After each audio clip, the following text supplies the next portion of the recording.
Okay. ఈరోజు నుంచి మనం ఎస్ఎఫ్ఎం అదే సీఏ ఫైనల్ వాళ్ళకైతే ఏఎఫ్ఎం, సీఎంఏ ఫైనల్ వాళ్ళకైతే ఎస్ఎఫ్ఎం స్టార్ట్ చేయబోతున్నాము. సో ఆబ్వియస్లీ గ్రూప్ 1లో సీఏ ఫైనల్ వాళ్ళకి గ్రూప్ 1లో కొంచెం ఎగ్జామ్షన్ సబ్జెక్ట్ ఏదైనా ఉందంటే పెట్టుకోవడానికి అంటే ఎగ్జామ్షన్ టార్గెట్ లాగా పెట్టుకోవడానికి ఈ సబ్జెక్ట్ పనికొస్తుంది.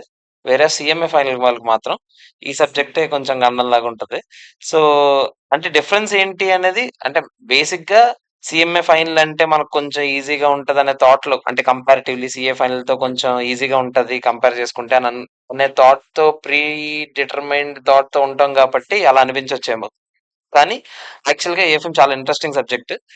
నేను ఏఎఫ్ఎం అన్నా, ఎస్ఎఫ్ఎం అన్నా కొన్నిసార్లు అన్నప్పుడు మళ్ళీ ఇది ఏఎఫ్ఎం చెప్తున్నారు, ఎస్ఎఫ్ఎం కాదు అలా ఏం లేదు. 2 ఒకటే పేర్లు మార్చారు అంతే.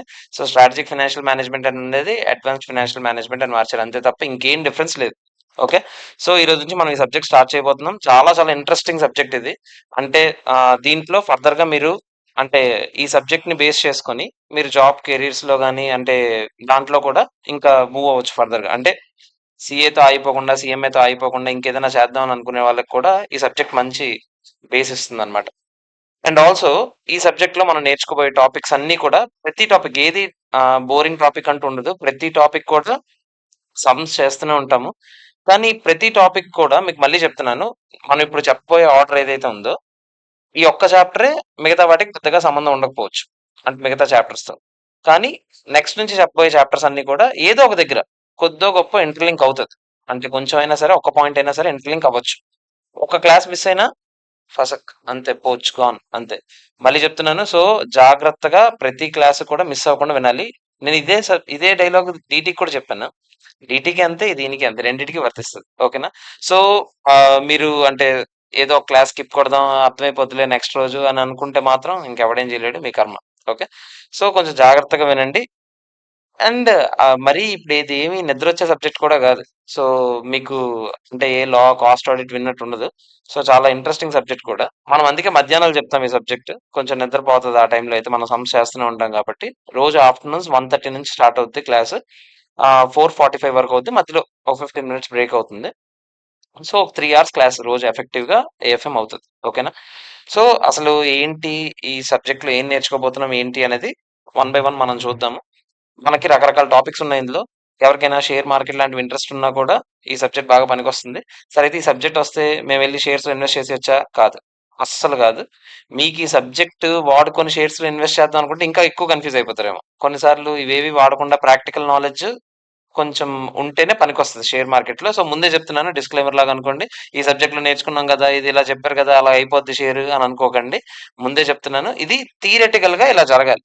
అన్నీ నిజంగా ఇలానే జరిగితే థియరటికల్‌గా ప్రతి ఒక్కడు ఎస్ఎఫ్ఎం సబ్జెక్ట్ ఒకటి వినేసి షేర్ మార్కెట్‌లో ట్రేడింగ్ చేసేస్తాడు. సో, అలా ఉండదు. సో, షేర్ మార్కెట్ అంటే జస్ట్ ఒక బ్లైండ్ మ్యాన్ చేతికి గన్ ఇచ్చినట్టనమాట. సో, అది ఎటెళ్తుందో ఏంటో అనేది ఎవరికీ తెలీదు. సో, దీన్ని బేస్ చేసుకొని అది నేర్చేసుకుందాం అంటే కుదరదు. బట్ ఇది మీకు కొద్దో గొప్పో ఒక పదానికి మీనింగ్ ఏంటి? లేకపోతే అంటే జస్ట్ ఎంట్రీ లెవెల్‌లో మనకు కొన్ని కొన్ని విషయాలు తెలియాలి కదా! వాటికైతే మీకు తెలుస్తుంది. ఇప్పుడు ఫర్ సపోజ్ ఈ చాప్టర్ ఉంది మ్యూచువల్ ఫండ్స్. మనం అంటే మన పేరెంట్స్ ఎవరో ఒకళ్ళు మాటలు వింటూ ఉంటాం. మ్యూచువల్ ఫండ్స్‌లో ఇన్వెస్ట్ చేద్దాం, మ్యూచువల్ ఫండ్స్‌లో ఇన్వెస్ట్ చేద్దాం అని. టీవీలో ఒకటి చూస్తుంటాం. మ్యూచువల్ ఫండ్స్ మార్కెట్ రిస్క్‌లకి లోబడి ఉంటాయి. ఈ డిస్క్లైమర్ ఒకటి చూస్తున్నాం కదా! ఇలా అక్కడక్కడ విన్నాం కదా! అట్‌లీస్ట్ ఇక్కడ అసలు ఏంటి? అసలు ఎనకాతల ఏం జరుగుతది? ఆ స్టోరీ ఏంటి? అనేది మనం కొంచెం తెలుసుకోవచ్చు ఈ చాప్టర్.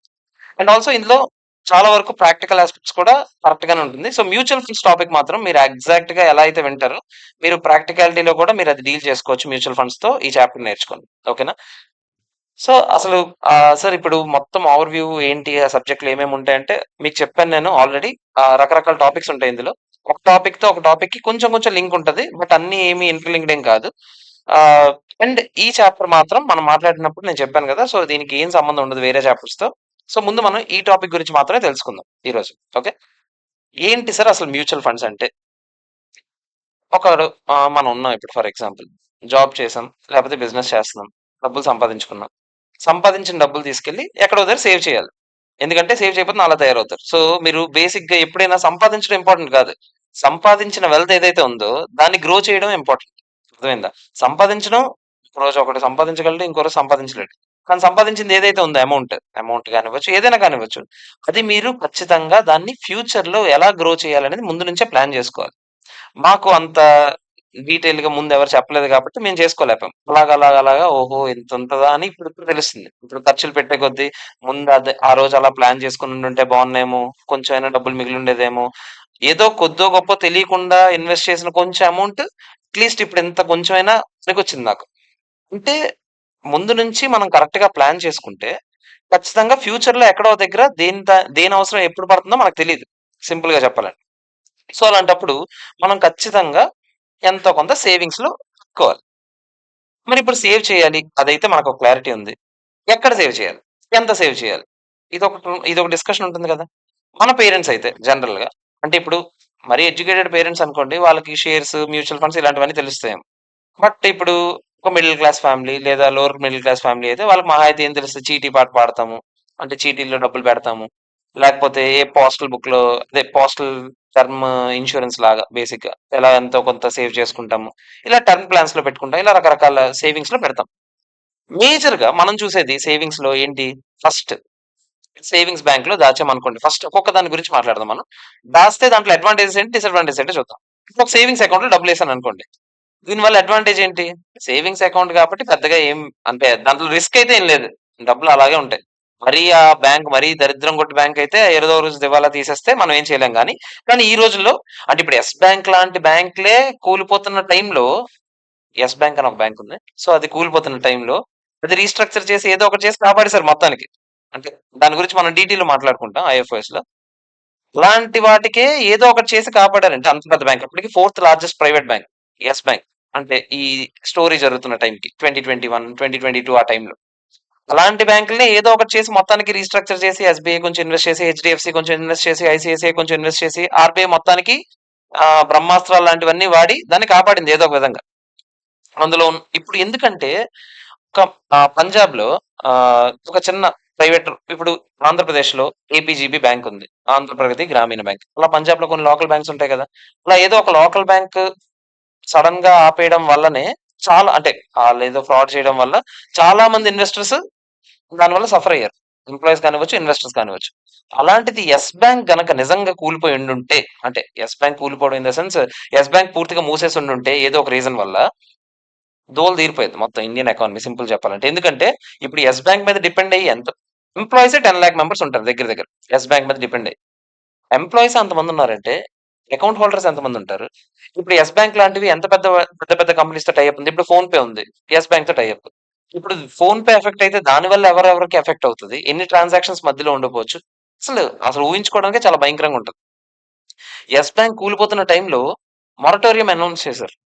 మొరటోరియం అనౌన్స్ చేస్తే ఏమవుద్దంటే మీ అకౌంట్‌లో నుంచి 50,000కి మించి మీరు విత్‌డ్రా చేయలేరన్నమాట.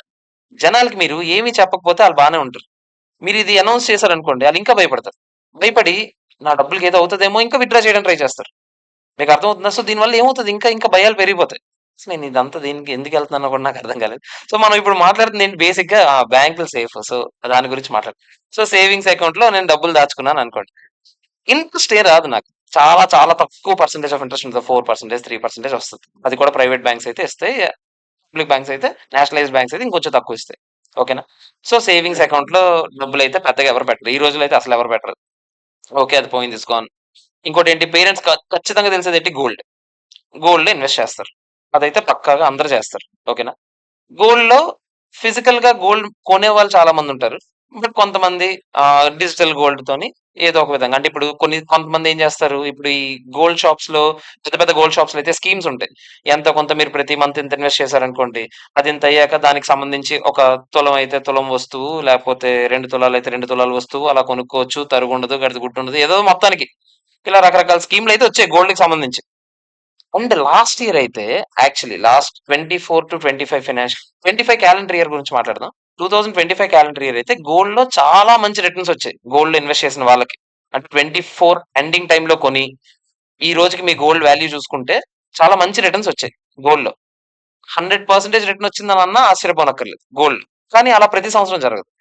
గోల్డ్‌లో హైక్ మీకు స్టార్టింగ్‌లో ఉన్నంత అంటే ఐ మీన్ ఒకసారి ఏదో జరిగింది కదా! అని ప్రతిసారి ఇప్పుడు తీసుకెళ్ళి వెంటనే గోల్డ్ ఇన్వెస్ట్ చేసేద్దాం అంటే అన్ని సార్లు అలా జరగకపోవచ్చు. ఓకేనా? So, okay. గోల్డ్ ఒక ఆప్షన్ ఉంది. గోల్డ్‌కి సంబంధించి కూడా రకరకాల ఆల్టర్‌నేటివ్స్ ఉన్నాయి మనకి. ఓకే. తర్వాత ఇంకే ఆప్షన్స్ ఉన్నాయి. ఇప్పుడు ప్రాబ్లమ్ ఏంటి గోల్డ్‌లో ఇన్వెస్ట్ చేస్తే? గోల్డ్‌లో ఇన్వెస్ట్ చేస్తే ప్రాబ్లమ్ ఏంటంటే ఫస్ట్ ఆఫ్ ఆల్ మెటీరియల్ కొన్నారనుకోండి. అంటే వస్తువులాగా కొన్నారనుకోండి. దానికి మరీ అమ్మేయాలని అన్నప్పుడు ఆఫ్‌కోర్స్ మీరెళ్లి గోల్డ్ షాప్స్‌లోనే అమ్ముతారు. అంత మీకు అనుకున్నంతగా వెంటనే లిక్విడిటీ ఉండకపోవచ్చు. అంటే మీరు అనుకున్న రేట్ వెంటనే వచ్చేయకపోవచ్చు.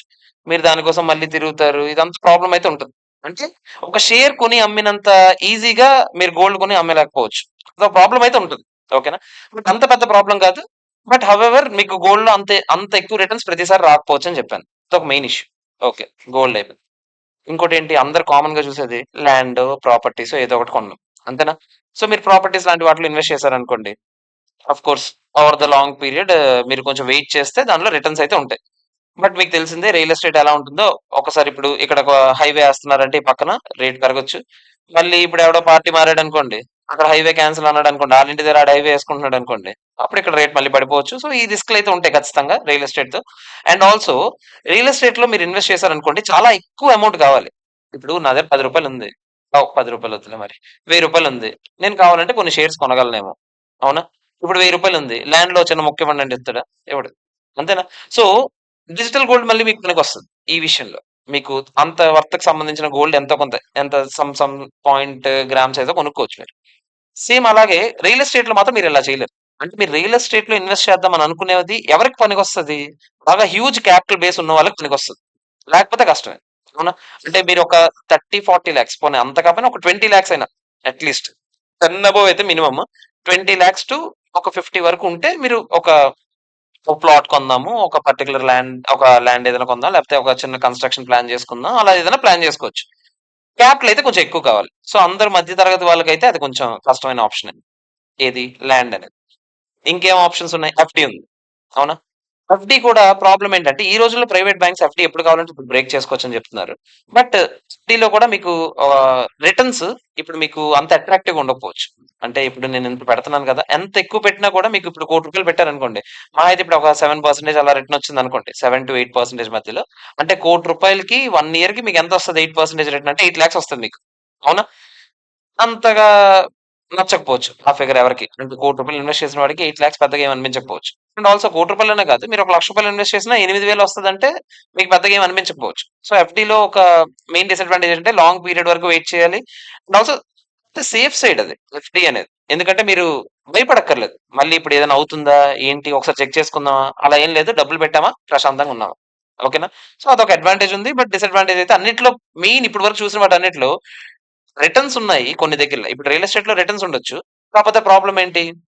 రియల్ ఎస్టేట్‌లో హ్యూజ్ ఇన్వెస్ట్‌మెంట్ కావాలి. అండ్ గోల్డ్ రిటర్న్స్ ఉన్నాయి.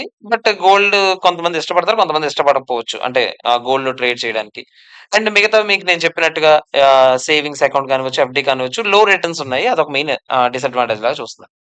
సరే ఇంకొకటి మిగిలిందేంటి? Share market.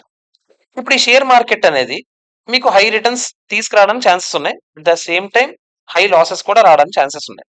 అంటే మీరు అన్నీ తెలుసుకొని, పూర్తిగా నాలెడ్జ్ ఉంటేనే షేర్ మార్కెట్‌లో మీరు ఇన్వెస్ట్ చేయాలి. మీరు వింటూ ఉంటారు. షేర్స్‌లో ఎంత పోగొట్టుకున్నానని. ఎలా పోగొట్టుకుంటారు? పోగొట్టుకోవడం అంటే ఇప్పుడు ఆ ఇన్వెస్ట్ చేసిన అమౌంట్ మీకు మార్కెట్ వాల్యూ పడిపోయిందనుకోండి. ఇప్పుడు నేను ఒక రూ. 10కి ఒక షేర్ కొన్నాను. వన్ ఒక 1 మంత్ తర్వాత ఆ కంపెనీ ఏదో బాగా పెర్ఫార్మ్ చేయలేదు. ఏదో రీజన్ వల్ల ఆ రూ. 10 షేర్ కాస్త మార్కెట్‌లో డిమాండ్ తగ్గిపోయింది. వస్తువు డిమాండ్ తగ్గినట్టే. రూ. షేర్ కాస్త రూ. 2 పడిపోయిందనుకోండి. నేనిప్పుడు అమ్మితే అది నాకు రూ. 2 వస్తది. అంతకు మించి ఏం రాదు. ఇప్పుడు నాకెంత లాస్? రూ. 8 లాసే కదా! ఇది పర్ షేర్‌కి. అలా నేను ఎన్ని లాక్ షేర్స్‌లో ట్రేడ్ చేసుంటే అంత లాస్. అవునా? సో, అదే షేర్ మార్కెట్‌లో లాస్ అంటే. అంతకు మించి ఏముండదు. అంటే ఇన్ డీటెయిల్‌గా మనం డిస్కస్ చేస్తాం. బట్ పైపైనైతే ఇలా ఉంటుంది షేర్ మార్కెట్. కాకపోతే ఇక్కడ ప్రాబ్లమ్ ఏంటి? ఇప్పుడు షేర్ మార్కెట్‌లో నేను ఇన్వెస్ట్ చేయాలంటే ఆఫ్‌కోర్స్ మీరు ప్రాక్టికల్‌గా కొంచెం నాలెడ్జ్ ఉంటే అంటే ఎవరైనా మీకు తెలిసిన వాళ్ళు ఎవరైనా గైడ్ చేశారనుకోండి. ఇలా పెట్టాలి, ఇలా చూసుకోవాలి, ఎప్పటికప్పుడు ఇలా వెంటనే బై చేయాలి, సెల్ చేయాలి ఇలాంటివన్నీ చెప్పారనుకోండి మనకి. ఓకే. కొంత నేర్చుకొని మనం ఎళ్తాం షేర్ మార్కెట్‌లో. బట్ అందరికీ ఆ ఆప్షన్ ఉండదు గదా! ఇప్పుడు నేర్చుకోవడానికి. ఇప్పుడంటే ఓకే. యూట్యూబ్ వచ్చిసింది. ఎవడు పడితే ఆడు కోర్సులు స్టార్ట్ చేసాడు. మనం చూస్తాము. బట్ కోర్సులు స్టార్ట్ చేసినంత మాత్రాన ఆడొక యూట్యూబ్‌లో కోర్స్ అమ్ముతున్నాడంటే, ఆడికి అంత నిజంగా నాలెడ్జ్ ఉంటే, ఆడు వందల కోట్లు సంపాదించుకుంటాడు గదా! షేర్ మార్కెట్‌లోనే. బట్ ఆడు కోర్స్ చేసి అమ్ముకుంటున్నాడంటే ఆడికి క్లారిటీ లేదు. ఆడికి అంత వస్తదని గ్యారంటీ లేదు గదా! ఇది జస్ట్ షేర్ మార్కెట్‌లో మనం గైడ్ చేయగలం. ఓకే. ఇలా పెడితే మీకిలా మూవ్ అయితే ఇలా లాభం వస్తుందని. అలా మూవ్ చేయడం ఆడు చేయడు గదా! అవునా? సో, ఇందులో కొంచెం రిస్క్ అయితే ఉంది. కొంచెం తెలుసుకోవాలి మెయిన్. అసలు ఎందులో ఇన్వెస్ట్ చేయాలి? ఏంటి? అసలు ఏ కంపెనీస్ మంచివి? మంచివంటే ఏంటి? చెడ్డవంటే ఏంటి? అసలు షేర్ అండర్ వాల్యూడ్ అంటే ఏంటి? ఓవర్ వాల్యూడ్ అంటే ఏంటి? బుల్ మార్కెట్, బేర్ మార్కెట్ ఇలాంటి పదాలన్నీ వినడానికి ఒక సాధారణ మనుషులకి అది కొంచెం భయంకరంగా అనిపిస్తది. ఇలాంటి వాళ్ళ కోసం తీసుకొచ్చిన ఆప్షన్ మ్యూచువల్ ఫండ్స్. ఇప్పుడు ఈ మ్యూచువల్ ఫండ్స్ ఏంటంటే, మీ దగ్గర డబ్బులున్నాయి, మీ దగ్గర డబ్బులున్నాయి. నేను ఒక్కడిని తెలివైనోడిని అనుకుందాం కాసేపు. ఇప్పుడు మీ అందరి దగ్గర నేను డబ్బులు తీసుకుంటాను. ఎంత డబ్బులు సార్? డిపెండ్స్. మీ దగ్గర ఎంత ఉంటే అంత ఇవ్వండి. మీ దగ్గర 100 ఉందా 100 ఇవ్వు. నువ్వు 1000 ఉందా 1000 ఇవ్వు. 1,00,000 ఉందా 1,00,000 ఇవ్వు. మీ అందరి దగ్గర ఎంతెంత ఉంటే అంత డబ్బులు నాకివ్వండి. 100 ఇచ్చినోడికి నేను ఒకలాగా, 1000 ఇచ్చినోడికి ఒకలాగా, 1,00,000 ఇచ్చినోడికి ఒకలాగా ట్రీట్ చేయను. ఏదైనా నాకు రూపాయి వచ్చిందంటే వచ్చినట్టే. అందరి దగ్గర డబ్బులు తీసుకుంటాను. నేను కొంచెం తెలివైనోడిని కాబట్టి నేనేం చేస్తాను ఇప్పుడు, ఓకే, షేర్స్‌లో ఎక్కడ పెడితే మంచిది? ఎక్కడ పెడితే ఎక్కడ పెడితే రిస్క్ ఉండదు? ఎక్కడ పెడితే సేఫ్‌గా ఉంటాము? మీకు చెప్తాను, నేను స్కీమ్‌లన్నీ చెప్తాను, అనౌన్స్ చేస్తా. మీకు చెప్తానన్నమాట. ఇది equity oriented mutual fund scheme sir అని చెప్తాను. అంటే ఏంటని మీరు అడుగుతారు. నేను చెప్తాను. సార్ అంటే మనం డబ్బులు తీసుకెళ్ళి ఈక్విటీ షేర్స్‌లో పెడతాం. ఈక్విటీ షేర్స్‌లో పెడతాం కాబట్టి రిటర్న్స్ ఎక్కువొస్తాయి సార్. రిస్క్ కూడా ఎక్కువ ఉంటది సార్ అని మీకు చెప్తాను. నాకు రిస్క్ తీసుకోవాలని ఉంది అని అన్నావనుకో, సరే డబ్బులు తీసుకొని వెళ్లి పెట్టేస్తాను నేను. అర్థమైందా? అలా మీ అందరి డబ్బుల్ని నేను ఆలోచించుకొని ఒక్కొక్క చోట పెడతానన్నమాట. ఇప్పుడు నేను కూడా ఆలోచించుకునే పెట్టాను. పక్కాగా నాకు తెలుసా? ఇక్కడ నాకు గెయిన్ వస్తది, లాస్ వస్తది అని నాకు తెలుసా? తెలీదు. అందుకే మ్యూచువల్ ఫండ్స్ మార్కెట్ రిస్క్‌లకి లోబడి ఉంటాయన్నమాట. అర్థమైందా? సో, స్కీమ్ దస్తావేజుల్ని కరెక్ట్‌గా చదువుకొని మనం ఇన్వెస్ట్ చేయాలా లేదా ఆలోచించుకోవాలి. అర్థమైందా? సో, మీకు ఎక్కడ పెడతానో నేను ముందు మీకు ఒక డిస్క్లైమర్ ఇచ్చాను కదా! మీ అందరి దగ్గర డబ్బులు తీసుకొని నేను తీసుకెళ్ళి ఎక్కడెక్కడ పెట్టాలో అక్కడ పెడతాను. కోర్స్ ఇదంతా ఊరికే చేస్తానా నేను? చేయను కదా! మరిప్పుడు నేను మీ ఫండ్ మేనేజర్‌ని. మీ దగ్గర అందరి దగ్గర ఫండ్ తీసుకొని నేను మేనేజ్ చేస్తాను. మ్యూచువల్‌గా మీరందరూ ఇన్వెస్ట్ చేశారు. అవునా? ఏది? ఇవన్నిటిని కలిపి వీటన్నిటిని నేనేమనాలి? ఒక ఫండ్ అనాలి. ఈ ఫండ్‌ని మేనేజ్ చేస్తున్నాను కాబట్టి నేను ఫండ్ మేనేజర్. ఈ ఫండ్‌ని మేనేజ్ చేస్తున్నందుకు నాకు ఎంతో కొంత ఫీజ్ ఇవ్వాలన్నమాట. ఫండ్ మేనేజర్ ఫీజ్ అని ఎంతో కొంత ఇస్తారు. సార్ ఎంత ఇస్తారు సార్ అంటే, ఒక జనరల్‌గా 0.5%, 0.6% అలా ఉంటది. అంటే ఇప్పుడు నేను రూ. 100 ఇన్వెస్ట్ చేస్తున్నాను అనుకోండి, రూ. 10 నాకు ఇచ్చేయాలి మీరు. మీ డబ్బులు ఎంత నేను మేనేజ్ చేస్తున్నానో అందులో రూ. 10 నాకు ఇచ్చేయాలి. అర్థమైందా? సో, అలా ఒక్కొక్క డిపెండ్స్. నేనెంత ఎక్స్‌పీరియన్స్‌డ్ అయితే దాన్ని బట్టి నా ఫీజ్ ఉంటది. అంతే కదా! ఇప్పుడు అలాగే స్కీమ్ ఎలా ఉంటుందో దాన్ని బట్టి నా ఫీజ్ ఉంటది. నా ఇన్వాల్వ్‌మెంట్ ఎంత ఎంత అవసరమో దాన్ని బట్టి నా ఫీజ్ ఉండొచ్చు. ఫర్ ఎగ్జాంపుల్ నా ఇన్వాల్వ్‌మెంట్ ఎక్కువ ఉందనుకోండి, నేను ఎక్కువ ఫీజ్ అడుగుతా. కొన్ని ఫండ్స్ ఉంటాయి. నా ఇన్వాల్వ్‌మెంట్ పెద్దగా ఉండదు. అలాంటప్పుడు మీరు ఫీజ్ ఎక్కువ ఇస్తారా? ఇవ్వరు. తక్కువ ఫీజే ఇస్తానంటారు. అర్థమైందా? సో, ఇలా రకరకాలుగా మ్యూచువల్ ఫండ్స్‌లో మనం ఇన్వెస్ట్ చేయొచ్చనమాట. సో, ఇది ఎవరికి బాగా పనికొస్తుందంటే, నాకసలు షేర్ మార్కెట్ ఐడియా లేదు. కానీ షేర్స్‌లో ఇన్వెస్ట్ చేయాలనుంది. అదే డబ్బులున్నాయి. ఎక్కడ ఇన్వెస్ట్ చేయాలి? ఎక్కడ ఇన్వెస్ట్ చేయాలి? అర్థం కావట్లేదు. మ్యూచువల్ ఫండ్స్‌లో ఇన్వెస్ట్ చేయొచ్చు. చాలా రేర్‌గా మ్యూచువల్ ఫండ్స్‌లో లాస్ రావడం వింటారు మీరు. అంటే కొంచెం ఓపికుంటే, మరీ రిస్కీ మ్యూచువల్ ఫండ్ స్కీమ్ అయితే ఎవడేం చేయలేడు గానీ, కొంచెం మీకు ఓపికుంటే మ్యూచువల్ ఫండ్స్‌లో అంటే ఇయర్‌లీ ఒక 18-20% రిటర్న్ అయితే జనరేట్ చేసేస్తున్నాయి అందరూ. అంటే ఇప్పుడు ఇందాకల నేను చెప్పాను చూసారా? రూ. 1,00,00,000. అదే రూ. 1,00,00,000కి ఇప్పుడు మీకు 20,00,000 వరకు జనరేట్ అవుద్ది. మీరు ఆలోచించండి. ఇప్పుడు ఇందాకల రూ. 1,00,00,000కి 8,00,000 ఎక్కడ? రూ. 1,00,00,000కి 20,00,000 ఎక్కడ? డిఫరెన్స్ ఉందా లేదా చెప్పండి? ఆబ్వియస్‌లీ కొంచెం అట్రాక్టివ్ స్కీమే ఇది. అర్థమైందా? అండ్ ఆల్సో ఇందులో నేను పెద్దగా భయపడేదేం లేదు. దేవుడికి దండం పెట్టుకొని కూర్చోవడం అంతే. నేనిప్పుడు ఆలోచించి షేర్ మార్కెట్ రోజు పొద్దున్న ఓపెన్ చేసి ఏం జరుగుతుంది? ఏది పడిపోయింది? ఏది పెరిగింది? అదంతా అనవసరం. నా మ్యూచువల్ ఫండ్ స్కీమ్ ఎలా ఉంది? నా మ్యూచువల్ ఫండ్స్‌లో అన్నేవి అంటే ఏంటో నేను చెప్తాను. అన్నేవి పెరుగుతుందా? తగ్గుతుందా? అవి చూసుకొని నా దాని గురించి నేను ఆలోచించుకుంటే సరిపోద్ది గానీ, ప్రతి కంపెనీ షేర్స్ ఏమవుతున్నాయి? ఏదైనా కంపెనీ అట్రాక్టివ్‌గా ఉందా? అక్కడ పెడదాం. అవన్నీ నాకనవసరం. అవన్నీ ఫండ్ మేనేజర్ చూసుకుంటారు. అర్థమైందా? క్లియర్? ఇది మ్యూచువల్ ఫండ్స్. బేసిక్ ఇలా ఉంటదనమాట. ఓకేనా? సో, ఆఫ్‌కోర్స్ ఇందులో చాలా చాలా ఇంట్రెస్టింగ్ ఉంటాయి క్వెషన్స్ అన్నీ కూడా. మనం ఫస్ట్ అసలు కొంచెం థియరిటికల్ కాన్సెప్ట్స్ ఒక హాఫ్ అన్ అవర్ డిస్కస్ చేసి, దీనికి సంబంధించిన కొంచెం థియరీ డిస్కస్ చేద్దాం. తర్వాత కొన్ని క్వెషన్స్ చేద్దాం ఈరోజు. ఒక 5, 6 క్వెషన్స్ ఈరోజు చేద్దాం. మనకి 26థ్ నుంచి డైలీ బేసిస్‌లో ఈ చాప్టర్ మనం స్టార్ట్ చేసేసుకుందాం. ఓకేనా? సో, ఏముంటాయి ఏంటో చూద్దాం ఫస్ట్ మనం. ఫస్ట్ అసలు దీని ముందు మ్యూచువల్ ఫండ్ ఎలా రన్ అవుతుందో మీకు తెలియాలి. ఫస్ట్ చూడండి. ఇప్పుడు మ్యూచువల్ ఫండ్ రన్ అవ్వాలంటే ఫస్ట్ ఏదో ఒక బ్యాంక్ తీసుకుందాం. ఫర్ ఎగ్జాంపుల్ ఎస్‌బీఐ బ్యాంక్ ఉంది. ఎస్‌బీఐ బ్యాంక్ ఒక కంపెనీని స్టార్ట్ చేస్తదన్నమాట. ఆ కంపెనీని అసెట్ మేనేజ్మెంట్ కంపెనీ అంటారు. ఏమంటారు? ఏఎంసీ. అంటే ఏంటి? Asset management company. అంటే అసెట్స్ ని మేనేజ్ చేస్తదది ఆ కంపెనీ. ఓకేనా? ఆ అసెట్ మేనేజ్మెంట్ కంపెనీ పేరు ఫర్ ఎగ్జాంపుల్ హెచ్‌డీఎఫ్‌సీ స్టార్ట్ చేసిందనుకోండి. హెచ్‌డీఎఫ్‌సీ అసెట్ మేనేజ్మెంట్ కంపెనీ అని ఏదో పేరు పెట్టుకుంటది. ఓకేనా? ఇప్పుడు ఈ అసెట్ మేనేజ్మెంట్ కంపెనీ ఏదైతే ఉందో అదేం చేస్తది సార్ అంటే, ఇది నార్మల్ కంపెనీ లాగానే. షేర్స్ ఇష్యూ చేస్తది. జనాలు ఇన్వెస్ట్ చేయొచ్చు. అది మ్యూచువల్ ఫండ్ కాదు. మళ్ళీ చెప్తున్నా. అది asset management company. Mutual fund వేరు. అసెట్ మేనేజ్మెంట్ కంపెనీ వేరు. అదేం చేస్తది? జనాలకు షేర్స్ ఇస్తది. ఎవరైనా ఇన్వెస్ట్ చేయొచ్చు. అది రకరకాల చోట్ల ఎక్కడెక్కడైనా ఇన్వెస్ట్ చేసుకుంటది. దానికి క్రెడిటార్స్ ఉంటారు. డెటార్స్ ఉంటారు. లోన్స్ ఉంటాయి. అన్ని యాస్ ఇట్ ఈస్ ఒక కంపెనీ ఎలా రన్ అవుద్దో అలా రన్ అవుద్ది. అది మ్యూచువల్ ఫండ్ కాదు. మీరు అందులో ఇన్వెస్ట్ చేయరు. ఇప్పుడు ఆ అసెట్ మేనేజ్మెంట్ కంపెనీ ఏదైతే ఉందో అది కొన్ని స్కీమ్స్ అనౌన్స్ చేస్తుంది అనమాట. మా దగ్గర ఇప్పుడు so and so scheme run అవుతుంది అని చెప్తుంది. ఈ స్కీమ్ లో మొత్తం 100 క్రోర్స్ పూల్ చేస్తున్నాము. ఈ 100 క్రోర్స్ ఒక్కొక్కటి 10 రూపీస్ యూనిట్స్ అని చెప్తాను. 100 క్రోర్స్ డివైడెడ్ బై 10 రూపీస్ అంటే 10 క్రోర్ యూనిట్స్. షేర్స్ అన్న నేను ఇక్కడ యూనిట్స్ అంటాను. మనం మామూలుగా కంపెనీలో షేర్స్ అంటాం కదా, ఇక్కడ మనం ఏమనాలి, యూనిట్స్ అనాలి. నేనేమంటాను, 10 క్రోర్ యూనిట్స్ రిలీజ్ చేస్తున్నాము. ఒక్కొక్క యూనిట్ వాల్యూ 10 రూపీస్. ఎవరికైనా ఇంట్రెస్ట్ ఉంటే ఇన్వెస్ట్ చేయండి. ఈ ఇన్వెస్ట్ చేసిన డబ్బులు తీసుకెళ్లి మేము ఈ స్కీమ్ లో చెప్తాం క్లియర్ గా, ఇది equity oriented scheme, debt oriented scheme, hybrid scheme, ఇలా రకరకాల మనం ఇప్పుడు కింద మాట్లాడతాం మనం టైప్స్ ఆఫ్ స్కీమ్స్. అలా ఏదో ఒక స్కీమ్ అని చెప్తాను. మీకు ఇంట్రెస్ట్ ఉందనుకోండి, అక్కడ ఏదో బాగుంది, మీరు వచ్చి ఇన్వెస్ట్ చేస్తారు. మీ డబ్బులు తీసుకెళ్లి నేను అంటే ఎవరు, asset management company asset manager ని పెడుతుంది, సారీ ఫండ్ మేనేజర్ ని పెడుతుంది ఆ పర్టికులర్ ఫండ్ కోసం. రకరకాల ఫండ్స్ ఉంటాయి. ఇప్పుడు ఒక ఒక కంపెనీ కింద ఒక ఫండే ఉండాలని రూల్ లేదు. ఒక కంపెనీ 100 ఫండ్లు ఉండొచ్చు, 200 ఫండ్లు ఉండొచ్చు. ఐసిఐసిఐ లాంటివి అయితే ఒక 300, ఒక 1000 ఫండ్లు నడిపినా ఆశ్చర్యపోనక్కర్లేదు. ఓకేనా? సో అన్ని రకాల ఫండ్స్ ఒకేసారి రన్ అవుతాయి ప్యారలల్ గా. ప్రతి ఫండ్ కి ఫండ్ మేనేజర్స్ ఉంటారు, దానికి ఒక టీం ఉంటుంది, దానికి అడ్మినిస్ట్రేషన్ జరుగుతుంది, దానికి వేరే ఆఫీస్ ఉంటుంది, దానికి ఎక్స్పెన్సెస్ అవుతాయి, ఇవన్నీ ఉంటాయి, రకరకాలు ఉంటాయి. ఇప్పుడు ఎవరికైనా ఫండ్ ఇంట్రెస్ట్ ఉంటే వాళ్ళు వచ్చి ఇన్వెస్ట్ చేసుకోవచ్చు. అర్థమైందా? మళ్ళీ చెప్తున్నా, నేనేమన్నాను, ఇప్పుడు ఫస్ట్ ఒక బ్యాంక్ స్టార్ట్ చేసింది. దేన్ని స్టార్ట్ చేసింది? ఫస్ట్ మ్యూచువల్ ఫండ్ స్టార్ట్ చేసిందా? కాదు, అసెట్ మేనేజ్మెంట్ కంపెనీ స్టార్ట్ చేసింది. ఆ అసెట్ మేనేజ్మెంట్ కంపెనీ ఒక రెగ్యులర్ కంపెనీ లాగా షేర్ క్యాపిటల్ ఉంటుంది, అన్ని యాజ్ ఇట్ ఈస్ ఉంటుంది. ఆ కంపెనీ కొన్ని స్కీమ్స్ స్టార్ట్ చేస్తుంది. ఆ స్కీమ్ లో ఎవరికైనా ఇంట్రెస్ట్ ఉంటే వాళ్ళు వచ్చి ఇన్వెస్ట్ చేసుకోవచ్చు. అర్థమైందా? ఇది ఇది కాన్సెప్ట్. ఇప్పుడు ఇక్కడ ఏం చెప్తున్నాడో చూద్దాం ఒకసారి మ్యూచువల్ ఫండ్ గురించి. ఓకే, సో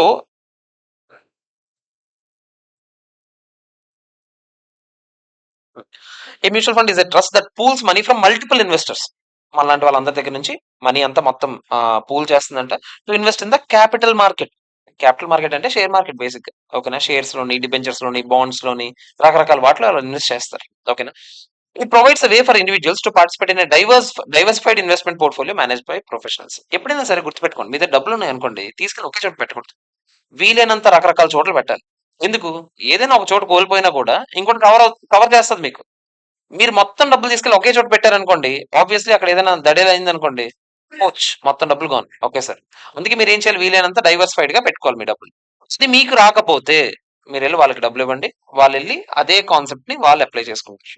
అర్థమైందా? మరి ఇప్పుడు ఈ మ్యూచువల్ ఫండ్ లో మెయిన్ ఫీచర్స్ ఏంటి? Pooling of resources. ఇప్పుడే చెప్పాను కదా మీకు, రకరకాల ఇన్వెస్టర్స్ నుంచి మొత్తం మనీని గ్యాదర్ చేస్తారు, పెద్ద ఫండ్ లాగా తయారవుతుంది. ప్రొఫెషనల్ మేనేజ్మెంట్ ఉంటుంది, నేను మేనేజ్ చేస్తాను కదా. So funds are manage by experienced money managers. నన్ను ఏమంటారు? ఫండ్ మేనేజర్ అంటారు.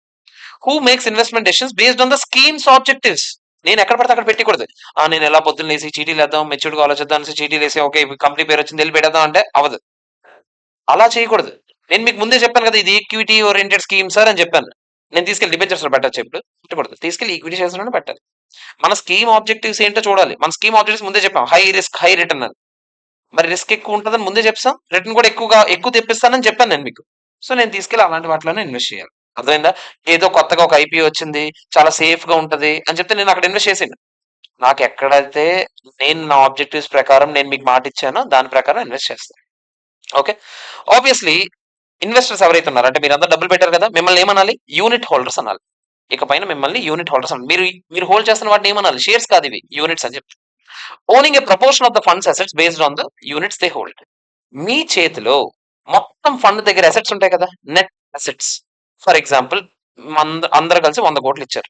నేనేమో రకరకాల చోట్ల ఇన్వెస్ట్ చేశాను, కొన్ని అప్పులు కూడా ఉన్నాయి, కొన్ని ఇన్వెస్ట్మెంట్స్ అయ్యాయి, అన్ని మొత్తం కలిపి మొత్తం నెట్ అసెట్స్ మార్కెట్ వాల్యూ ఈ రోజు ఒక 300 క్రోర్స్ ఉందనుకోండి. ఇది మొత్తం ఫండ్ తాలూకా net assets 300 crores net asset value, NAV. కాకపోతే ఎప్పుడైనా ఎన్ఏవిని డిటర్మైన్ చేసేటప్పుడు మొత్తం 300 కోట్లు అని చెప్పకూడదు అనమాట. డివైడెడ్ బై ఎంతమంది ఉన్నాం మనం? ఒక 10 క్రోర్ ఈక్విటీ షేర్ హోల్డర్స్ ఉన్నాను అనుకోండి. 300 క్రోర్స్ డివైడెడ్ బై 10 క్రోర్స్ అంటే 50 రూపీస్. ఎన్ఏవి ఎంత అని అడిగాను అనుకోండి నేను మీకు, మీరేమని చెప్పాలి? 30 రూపీస్ పర్ యూనిట్ అని చెప్పాలి. 30 రూపీస్ పర్ యూనిట్ అంటే దాని అర్థం ఏంటి? 30 rupees per unit into number of units 10 crore చేస్తే 300 క్రోర్స్ వచ్చింది కదా. ఈ 300 క్రోర్స్ ఏంటి? టోటల్ ఫండ్ తాలూకా అసెట్స్ మైనస్ లయబిలిటీస్. అర్థమైందా? ఇకపై నేను ఎన్ఏవి ఎంత, ఎన్ఏవి ఎంత అని అన్నానంటే నా ఉద్దేశ్యం ఏంటి? ఎన్ఏవి అంటే మొత్తం ఫండ్ తాలూకా అసెట్స్ మైనస్ లయబిలిటీస్ చేయండి. Market values. మార్కెట్ వాల్యూస్ చేయాలి. మీరు ఇన్వెస్టిగేషన్ చేయకూడదు. ఇన్వెస్టిగేషన్ చేస్తే అసెట్స్ మైనస్ లయబిలిటీ జీరో అవుతుంది. అది కాదు. మార్కెట్ వాల్యూ చూసుకోవాలి. అసెట్స్ మైనస్ లయబిలిటీస్ చేస్తారు. చేసిన తర్వాత ఎంతో కొంత నెట్ అసెట్స్ వాల్యూ వస్తది. Divided by number of units చేస్తారు. పర్ యూనిట్‌కి ఎన్ఏవి ఎంత తెలుస్తది. అర్థమైందా? ఓకే. ఇప్పుడు మీరందరికీ కూడా ఎంతో కొంత ప్రపోర్షన్ ఆఫ్ ఫండ్స్ ఉంటది. ఇప్పుడు 300 క్రోర్స్‌లో ఒక 10% నువ్వే పెట్టావనుకో. 300 క్రోర్స్‌లో నీ షేర్ ఎంత? 10% అంటే 30 క్రోర్స్ నీది. అర్థమైందా? Returns based on market. ఇప్పుడు మీకు రిటర్న్స్ ఎలా వస్తాయి దీంట్లో?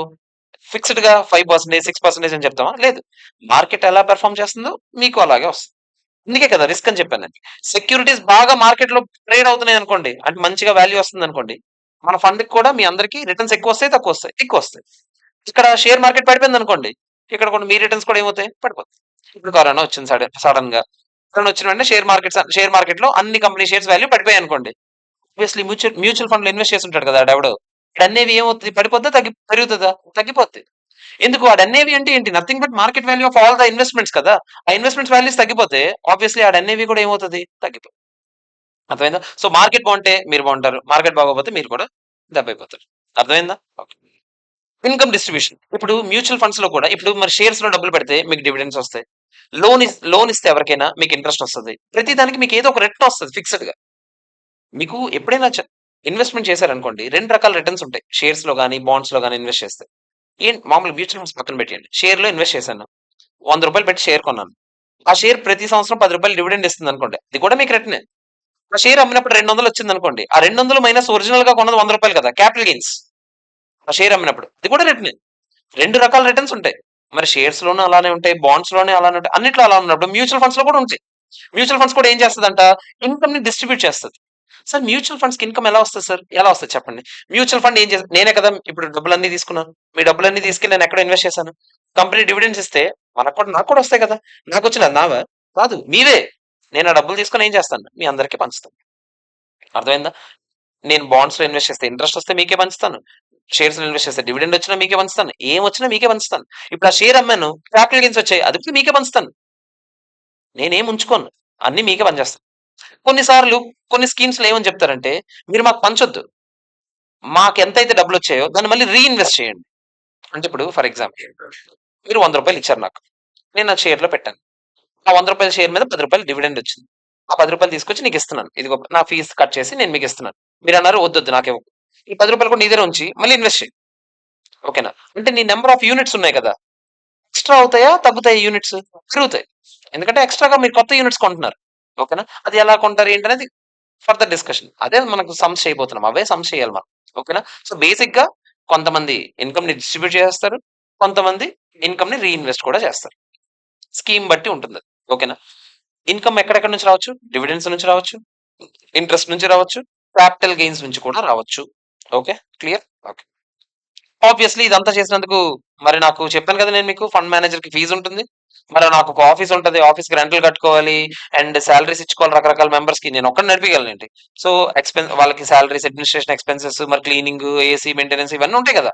అవన్నీ ఖర్చులు కూడా ఉంటాయి. ఓకేనా? సో, అన్ని ఖర్చులు నేను ఎందు నుంచి తీసుకుంటాను? మొత్తం ఫండ్ ఉంది కదా! ఫండ్‌లో ఇంత పర్సెంటేజ్ నా ఫీస్ కోసం తీసుకుంటా. ఆ ఫీస్ నుంచే నేను మేనేజ్ చేసుకుంటా. ఎప్పుడైనా ఇన్వెస్ట్ చేసేవాడు ఫీస్ చూసాడనుకోండి. అది ఎక్కువ ఉండాలని కోరుకుంటాడా? తక్కువ ఉండాలని కోరుకుంటాడా? ఎక్కువ ఉండాలనే కోరుకుంటాడు. ఆబ్వియస్‌లీ. ఎందుకంటే ఎంత ఎక్కువ తీసుకుంటే మీరిచ్చిన డబ్బుల్లో సగం నా ఫీస్‌కే పోతుంది. ఇప్పుడు అక్కడ ఇంకేం ఇన్వెస్ట్ చేస్తావు? నువ్వు రూ. 100 నాకెందుకిచ్చావు? ఆ 100తో ఏదో చేస్తావని. ఆ 100లో 20 నాదే ఫీస్ అని అన్నాననుకో. మిగిలింది ఎంత ఇంకా? రూ. 80 మిగులుతది. సో, వీలైనంత తక్కువే ఉంటది ఎప్పుడైనా ఫీస్. అర్థమైందా? 1% టిపికల్లీ. అంతకు మించి అసల చాలా ఎక్కువ అది కూడా. ఓకేనా? సో, 0.5, 0.6, 0.3, 0.2 అలా ఆ రేంజ్‌లో ఉంటదన్నమాట ఫీజులు. ఎందుకంటే తక్కువేం కాదు. మనం ఏం రూ. 100 మాట్లాడుతున్నాం గానీ, ఇప్పుడు ఫండ్ గ్యాదర్ చేసినప్పుడు వందల కోట్లు ఉంటది. అలాంటి దాంట్లో 0.5% అంటే అది చాలా ఎక్కువే. అర్థమైందా? ఓకే. సో, ఇప్పుడు ఫర్ ఎగ్జాంపుల్ చెప్తున్నాడాడు. You invest 10,000 in a mutual fund along with other investors. మీరు కూడా 10,000 పెట్టారు. The fund invest the pool money in stocks. నేను తీసుకెళ్ళి ఆ డబ్బులు స్టాక్స్‌లో పెట్టానంట, బాండ్స్‌లో పెట్టానంట. ఫండ్ మేనేజర్ మీ ఆబ్జెక్టివ్ బట్టి అది మనం ముందే స్కీమ్ అనౌన్స్ చేసినప్పుడు చెప్పాం కదా! మీకేం కావాలి? ఇన్‌కమ్ కావాలా? గ్రోత్ కావాలా? స్టెబిలిటీ కావాలా? సేఫ్‌గా ఉండాలనుకుంటున్నారా? ముందే మాట్లాడుకున్నాం కదా! సో, దాన్ని బట్టి ఎక్కడ ఇన్వెస్ట్ చేయాలో అక్కడ చేస్తాను. మార్కెట్‌లో దాని వాల్యూ పెరిగిందనుకోండి, మీకు క్యాపిటల్ అప్రిసియేషన్ ఉంటది. క్యాపిటల్ అప్రిసియేషన్ అంటే ఏంటి? ఆ ఇన్వెస్ట్‌మెంట్ 10,000 పెట్టారు కదా! ఆ 10,000 కాస్త 15,000 అవ్వచ్చు, 16,000 అవ్వచ్చు. అదొక అప్రిసియేషన్. And income distribution. మీకు చెప్పాను కదా! మనం ఎప్పుడైనా డివిడెండ్స్, ఇంట్రెస్ట్ రిసీవ్ చేసుకుంటే మీకు కూడా పంచుతాను కదా! సో, ఇది కూడా ఉంది. మీకు ఈ 2 లాభాలు ఉంటాయి మ్యూచువల్ ఫండ్స్. ఓకే. ఎందుకు ఇన్వెస్ట్ చేయాలి? అసలు మ్యూచువల్ ఫండ్స్‌లో ఎందుకు ఇన్వెస్ట్ చేయాలి? ఓకేనా? దాన్ని చూద్దాం. First diversification. ఆబ్వియస్‌లీ. మనమైతే మనకు తెలీదు ఫస్ట్ ఆఫ్ ఆల్. మనం తీసుకెళ్ళి డబ్బులు ఇన్వెస్ట్ చేసిన ఏదో ఒక దగ్గరే పెట్టేస్తాం. అదే మ్యూచువల్ ఫండ్ అయితే మీకు చెప్పాను కదా! వాళ్ళకి కొంచెం ఎక్స్‌పీరియన్స్ ఉంటుంది కాబట్టి వాళ్ళు డైవర్సిఫైడ్ పోర్ట్‌ఫోలియోలో పెడతారు. అంటే ఏంటి? ఇక్కడ ఒక చోట, ఇక్కడ ఒక చోట, ఇక్కడ ఒక చోట, ఇక్కడ ఒక చోట ఇలా రకరకాల చోట్ల పెడతారు ఆళ్ళు డబ్బులు. సో, ఆ డైవర్సిఫికేషన్ ఉన్నప్పుడు రిస్క్ ఎక్కువ ఉంటదా? తక్కువ ఉంటదా? తక్కువ ఉంటది. అర్థమైందా? రిస్క్ తక్కువ ఉండాలంటే ఇలా పెట్టాలి డబ్బులు. ఓకే. తర్వాత ప్రొఫెషనల్ ఎక్స్‌పర్‌టైజ్ నా గురించి పొగుడుతున్నారు. తర్వాత పట్టించుకోవద్దు. తర్వాత యాక్సెసిబిలిటీ. యాక్సెసిబిలిటీ అంటే ఏంటి? మీకు చెప్పాను నేను. ఇప్పుడు ల్యాండ్ కొనడానికి మీకు మెయిన్ ప్రాబ్లమ్ ఏంటి? క్యాపిటల్. చాలా ఎక్కువ క్యాపిటల్ కావాలండి. అదే మ్యూచువల్ ఫండ్స్ అనుకోండి, affordable investment option even for small investors. ఇప్పుడు చోటు వెళ్ళాడు కదా! ఇప్పుడు చోటు అని నిన్న అక్కడ కూర్చొనున్నాడు. ఆడు రేపొస్తాడు, రేపు ఎప్పుడవుతదిలే. ఆ చోటుగాడు నాకు మ్యూచువల్ ఫండ్స్‌లో ఇన్వెస్ట్ చేయడం అసలు అది ఆ ప్లాన్ కూడా లేదు. ఆడు ఇన్వెస్ట్ చేస్తాడు.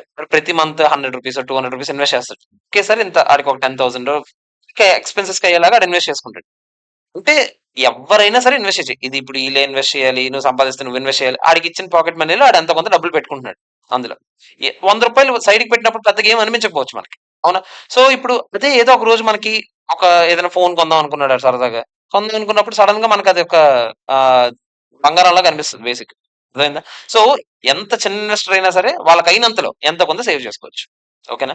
ఇప్పుడు మా ఫ్రెండ్స్ సీఎల్, సీఎంఏలు ఉన్నారు. వాళ్ళందరూ ఏమి లక్షలు లక్షలు పెట్టారు. డైలీ 300, 400 కట్ అయిపోద్దన్నమాట ఆళ్ళ అకౌంట్‌లో. తెలీదాళ్ళకి. అంటే కట్ అయినట్టుగా కూడా పెద్ద ఫీలింగే ఉండదు. రోజుకి 300 అంటే. ఇప్పుడు అదే 300 ఇంటూ 30 రోజులేసామనుకోండి 9,000. 9,000 ఒకేసారి ఇవ్వాలంటే బాధేస్తది. కానీ 300 రోజు కట్ అయిపోతుందనుకోండి పెద్ద బాధేయదు. అర్థమైందా? దాన్ని ఎస్ఐపీలు అంటాం. మనం చదువుకుంటాం. సిస్టమాటిక్ ఇన్వెస్ట్‌మెంట్ ప్లాన్ అనుకోని. సో, అదేంటంటే మీకు డైలీ కట్ అవుతుంటది. మంత్లీ కట్ అవుతుంటది. మీకు తగినట్టుగా మీకు మీ మనీ ఎంత మెయింటైన్ అవుతుందో అకౌంట్‌లో దానికి తగినట్టుగా మీరు అలా మేనేజ్ చేసుకోవచ్చు. సో, ఇది చాలా మంచి ఆప్షన్ ఇది యాక్చువల్‌గా మ్యూచువల్ ఫండ్స్ అనేది. ఓకేనా? తర్వాత లిక్విడిటీ. మీకిప్పుడు ల్యాండ్‌కి మెయిన్ ఇష్యూ ప్రాపర్టీ కొన్నాననుకోండి, లిక్విడిటీ కూడా చాలా తక్కువ. ఇప్పుడు నేను సడెన్‌గా డబ్బులు కావాలి. "అరే! రారా ల్యాండ్ తీసుకోరా" అంటే ఈడ తీసుకుంటాడా? కాదు. మరి మంచి రేట్ రావాలి. ఇప్పుడు కొన్ని సార్లు డబ్బులు అర్జెంట్ అయితే రేట్ తక్కువొచ్చినా మరి తప్పదు. అక్కడికక్కడ అమ్మేయాల్సొస్తది. దాంట్లో మళ్ళీ చాలా లీగల్ ఇష్యూస్ ఉంటాయి. ఎనకాతల ఏది నిజమో, ఏది అబద్ధమో తెలీదు మనకి. సో, గొప్ప కష్టం బేసిక్‌గా. అదే మ్యూచువల్ ఫండ్స్ అనుకోండి అలా ఏముండదు. మనకు మొత్తం చేతిలోనే ఇప్పుడు ఏదో యాప్ ఇన్‌స్టాల్ చేసుకుంటాం. ఏవో మ్యూచువల్ ఫండ్స్ కొంటాం. అందులోనే అమ్మేయడానికి కూడా ఆప్షన్ ఉంటుంది. అర్థమైందా? సో, మీకు కొంచెం లిక్విడిటీ అయితే చాలా ఎక్కువుంటది mutual funds. Okay. Transparency. Obviously మీ ఫండ్స్‌లో మీకెంతొస్తుంది రోజు, మీ డబ్బులు ఎక్కడెక్కడ పెడుతున్నారు అవన్నీ మీకు చెప్తారు. మీకేం దాచేయరు. మీరిప్పుడు రూ. 100 ఇచ్చారు. నేనెక్కడ పెట్టాను? నువ్వొచ్చి అడిగావు నాకు. ఎక్కడ పెట్టావురా అని. నేను చెప్పను. సీక్రెట్ అలాంటివన్నా ఉండదు. సో, నేను ఎక్కడెక్కడ డబ్బులు పెడతానో అవన్నీ మీకు అప్‌డేట్స్ వస్తాయి రెగ్యులర్‌గా. సో, మీకు ఆ ప్రాబ్లమ్ కూడా ఉండదు. మన డబ్బులు ఎక్కడికెళ్తున్నాయి, ఏంటి అని మీకేమైనా భయం ఉన్నా కూడా మీకు క్లియర్‌గా తెలిసిపోతుంది. అర్థమైందా? సో, ఇన్ని రకాల అడ్వాంటేజెస్ ఉన్నప్పుడు ఆబ్వియస్‌లీ ఎవరైనా డబ్బులు పెట్టడానికే ట్రై చేస్తారు. ఓకే. తర్వాత మీకు చెప్పాను ఫండ్ ఎక్స్‌పెన్సెస్ ఉంటాయి. ఏ ఎక్స్‌పెన్సెస్ ఉంటాయని చెప్పాను నాకు ఫీజు. మరి అడ్మినిస్ట్రేషన్ ఆఫీస్‌కి అది మీ అడ్మినిస్ట్రేషన్ ఎక్స్‌పెన్సెస్ ఉంటాయి. రకరకాల ఖర్చులుంటాయి కదా! రెంట్‌లు ఇలాంటివన్నీ. ఇవన్నింటికి కలిపి మనం ఒక ఎక్స్‌పెన్స్ రేషియో కాలిక్యులేట్ చేస్తాం. ఈ ఎక్స్‌పెన్స్ రేషియో మీకు చెప్పాను ఇందాక నేను మాటల్లో చెప్పేస్తున్నా. 0.3%, 0.2% అని. అది ఆ పర్సెంటేజ్ ఎలా కాలిక్యులేట్ చేస్తారో ఇక్కడ చెప్తున్నాడు ఫార్ములా. ఏమంటాడు ఎక్స్‌పెన్స్ రేషియో అంటే total annual operating expenses. Year మొత్తానికి కలిపి నా ఫీస్‌తో సహా ఎంత ఖర్చవుతుంది? మొత్తం ఎక్స్‌పెన్సెస్ లెక్క పెట్టాలంట. ఫర్ సపోజ్ ఎక్స్‌పెన్స్ అంటే ఏముంటాయి? నా ఫీజు, అడ్మినిస్ట్రేషన్ కాస్ట్, మార్కెటింగ్ చేయాలి. ఎన్ని యాడ్‌లేస్తాం టీవీలో. అవునా కదా! ఇప్పుడు అది తక్కువవుతుందేంటి? ఎక్కడ పడితే అక్కడ యాడ్‌లు చూస్తుంటాం మనం. అవునా? సో, ఈ యాడ్‌లన్నిటికి మనకయ్యే ఖర్చు ఇవన్నీ కలిపి మనం ఏ ఖర్చులంటాం? Annual operating expenses. Divided by average assets under management. Average assets under management అంటే ఏంటో తెలియాలి కదా మనకి. కాసేపు ఆ పేరు కొంచెం అలా భయంకరంగా ఉంది గానీ అది పక్కన పెట్టేస్తే, మనం అసెట్స్ అంటే ఏం చెప్పాను నేను? మీ దగ్గర డబ్బులు తీసుకొని నేనేం చేశాను? రకరకాల ఇన్వెస్ట్‌మెంట్స్‌లో పెట్టాను కదా! ఆ ఇన్వెస్ట్‌మెంట్స్ తాలూకా మార్కెట్ వాల్యూ రా. మనం డబ్బులు పెట్టాం కదా! అవి ఎక్కడెక్కడ పెట్టామో అన్నిటి తాలూకా market value.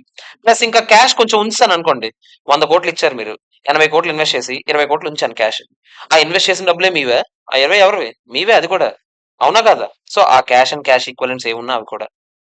And new money coming into funds when investors purchase units. అంటే మీరిప్పుడు ఇంకా కొత్త యూనిట్ హోల్డర్ వచ్చాడు. వాడొచ్చి డబ్బులిచ్చాడు. ఆ డబ్బులు కూడా మరి ఫండ్‌వే కదా డబ్బులన్నీ. అవునా? సో, ఆ డబ్బులు మైనస్ ఏవైనా లయబిలిటీస్ ఉన్నాయనుకోండి మైనస్ చేసేయాలి. లయబిలిటీస్ అంటే ఏంటి? నా ఫీస్ నేను ఇంకా తీసుకోలే. ఔట్‌స్టాండింగ్. ఔట్‌స్టాండింగ్ ఎక్కడుంటది? లయబిలిటీ సైడే కదా ఉంటది. ఔట్‌స్టాండింగ్ ఫీజులు గాని, లేపోతే ఎవడో యూనిట్స్ అమ్మేసాడు. వాడికి డబ్బులు ఇంకా కట్టలే. నా దగ్గర ఉన్నాయి ఇంకా. మరి ఆడికి ఇవ్వాలి కదా, అది కూడా లైబిలిటీయే కదా అలాంటివి ఏమైనా ఉండిపోయినా. డివిడెండ్స్ డిక్లేర్ చేసాం అంటే మనకు వచ్చిన డబ్బులు పంచుతాం అనుకున్నాం కదా, ఇంకా పంచకుండా ఉంచాను, అవన్నీ లైబిలిటీసే కదా, ఏ లైబిలిటీస్ ఉన్నా మైనస్ చేసే, అప్పుడు దాన్ని యావరేజ్ అసెట్స్ అంటారు, మేనేజ్మెంట్ అంటారు. అదేం పెద్ద ఈ అది బ్రహ్మ విద్యం కాదు. సో బేసిక్ గా ఎక్స్పెన్స్ రేషియో క్యాలిక్యులేట్ చేసేటప్పుడు ఏం చెప్పాను నేను, ఫస్ట్ న్యూమరేటర్ లో ఎక్స్పెన్స్ అన్ని ఉంటాయి. ఎక్స్పెన్స్ అంటే ఏంటంటే అడ్మినిస్ట్రేషన్ ఎక్స్పెన్స్లు, ఫీజులు, మార్కెటింగ్ కాస్ట్లు, అన్ని కాస్ట్లు అందులో ఉంటాయి. Divided by total assets market value చూస్తారు. ప్లస్ ఏమైనా సర్ప్లస్ అసెట్స్ అంటే క్యాష్ అలాంటివి ఏమైనా మిగిలిపోయినా అవన్నీ కలుపుతారు. కొత్తగా ఏదైనా క్యాష్ వచ్చినా అవన్నీ కలుపుతారు. మైనస్ లైబిలిటీస్ అన్ని తీసేస్తారు. అవునా? ఇప్పుడు ఎంత అయితే వస్తుందో అది డివైడ్ బై ఇచ్చేస్తారు. ఇప్పుడు ఫర్ ఎగ్జాంపుల్ నేను మీకు ఇందాక చెప్పాను, ఒక 100 కోట్లు మనం తీసుకొచ్చాం. ఆ 100 కోట్లు ఇన్వెస్ట్ చేస్తే అవన్నీ market value for example 300 crores అయ్యాయి అనుకోండి. Assets minus liabilities 300 crores. నాకు ఫర్ ఎగ్జాంపుల్ ఒక ఒక 50 lakhs అనుకోండి నా ఖర్చులు. 50 lakhs divide by 300 crores into 100 అంటే మీకు ఎంత వస్తుంది? రఫ్ గా ఎంత వస్తుంది? అక్కడ 16. ఇది ల్యాక్స్, ఇది క్రోర్స్. అసలు ఛాన్సే లేదు 16 రావడం. చచ్చిపోద్ది అప్పుడు ఆ ఫండ్.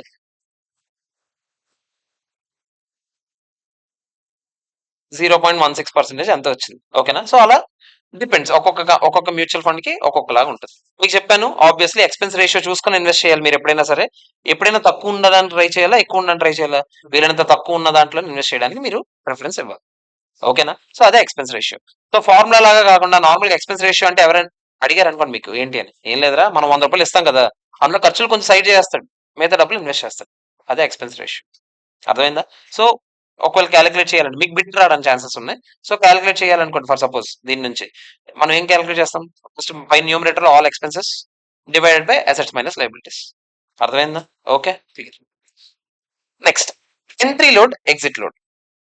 ఈ కాన్సెప్ట్ ఏంటి చూద్దాం ఒకసారి. ఎంట్రీ లోడ్ అంటే ఏంటి?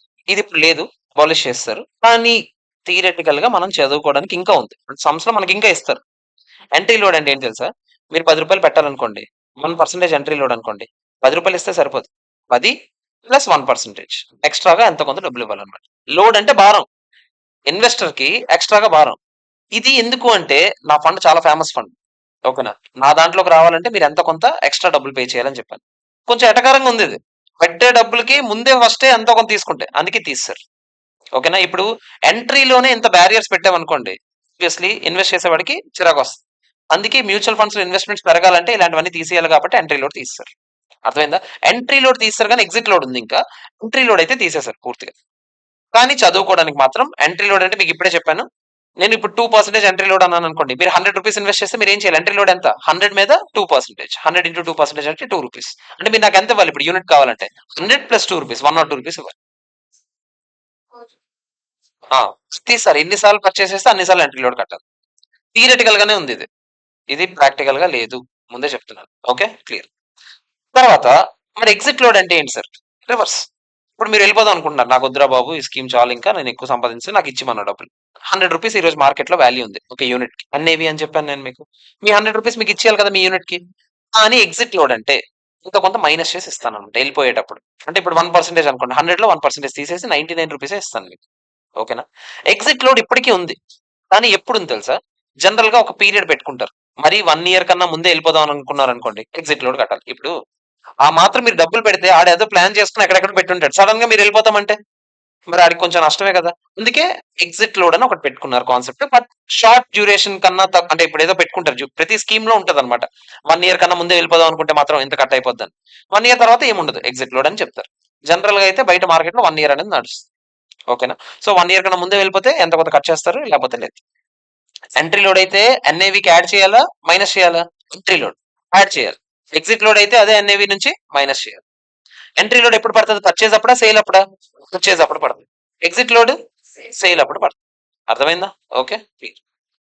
కరెంట్లీ ఇప్పుడు మీకు చెప్పాను కదా, ఇన్వెస్టర్ ఫ్రెండ్లీగా ఉండడానికి ఇప్పుడు తీస్తారు అదంతా చెప్తున్నాడు. ప్రస్తుతానికి అయితే లేదు, ఇప్పుడు ప్రస్తుతానికి ఎంట్రీ లోడ్ లేదు. ఎగ్జిట్ లోడ్ మీకు చెప్పాను షార్ట్ డ్యూరేషన్ ఉంది. ఓకే, దానికి ఒక ఎగ్జాంపుల్ ఇచ్చాను. ఇప్పుడు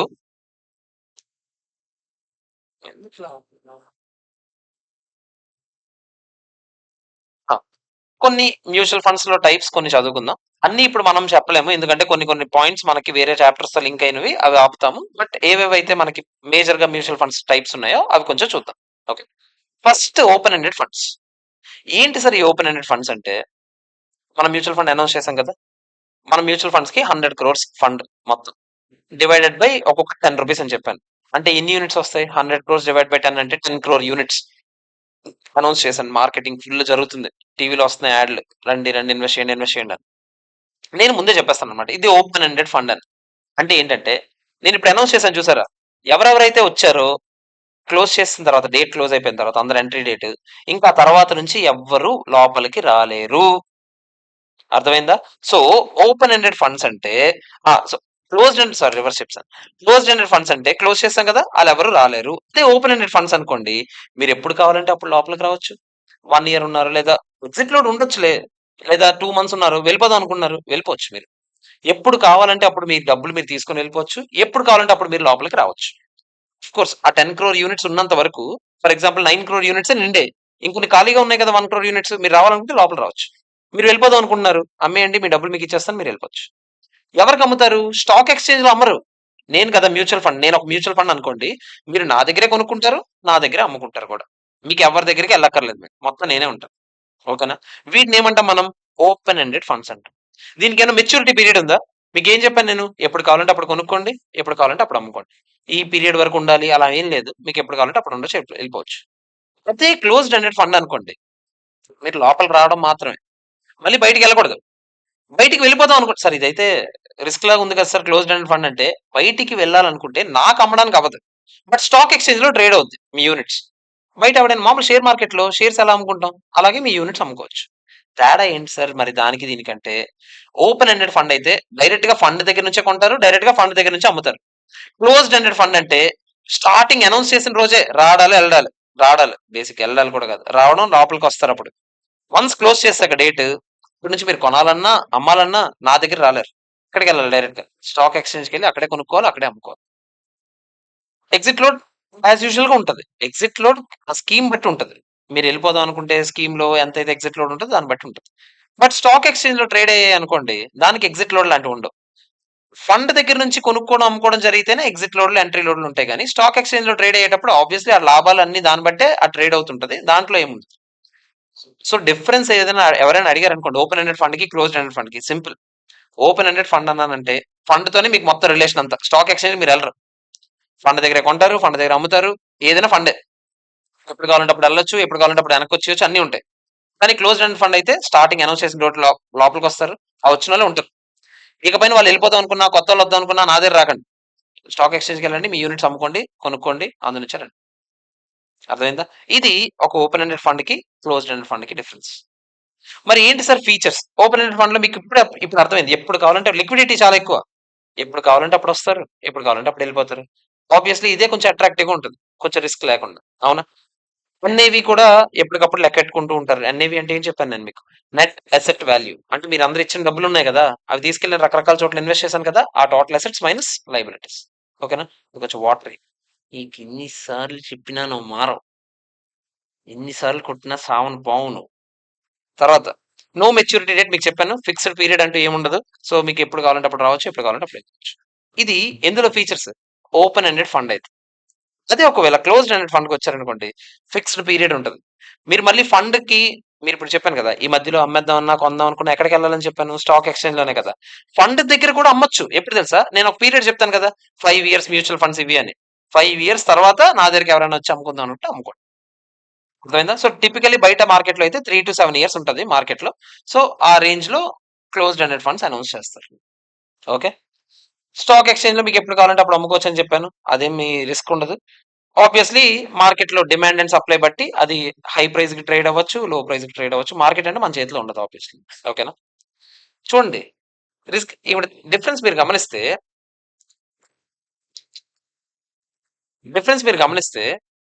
మార్కెట్ లో ట్రేడ్ అయితే ఏంటి సార్ రిస్క్ మామూలుగా ట్రేడ్ అయితే ఏంటి సార్ పరిస్థితి అంటే నా దగ్గర నుంచే కొనుక్కుంటున్నారు అమ్ముకుంటున్నారు అనుకోండి నేను ఎన్ఐవి ఎలా లెక్కెడతాను?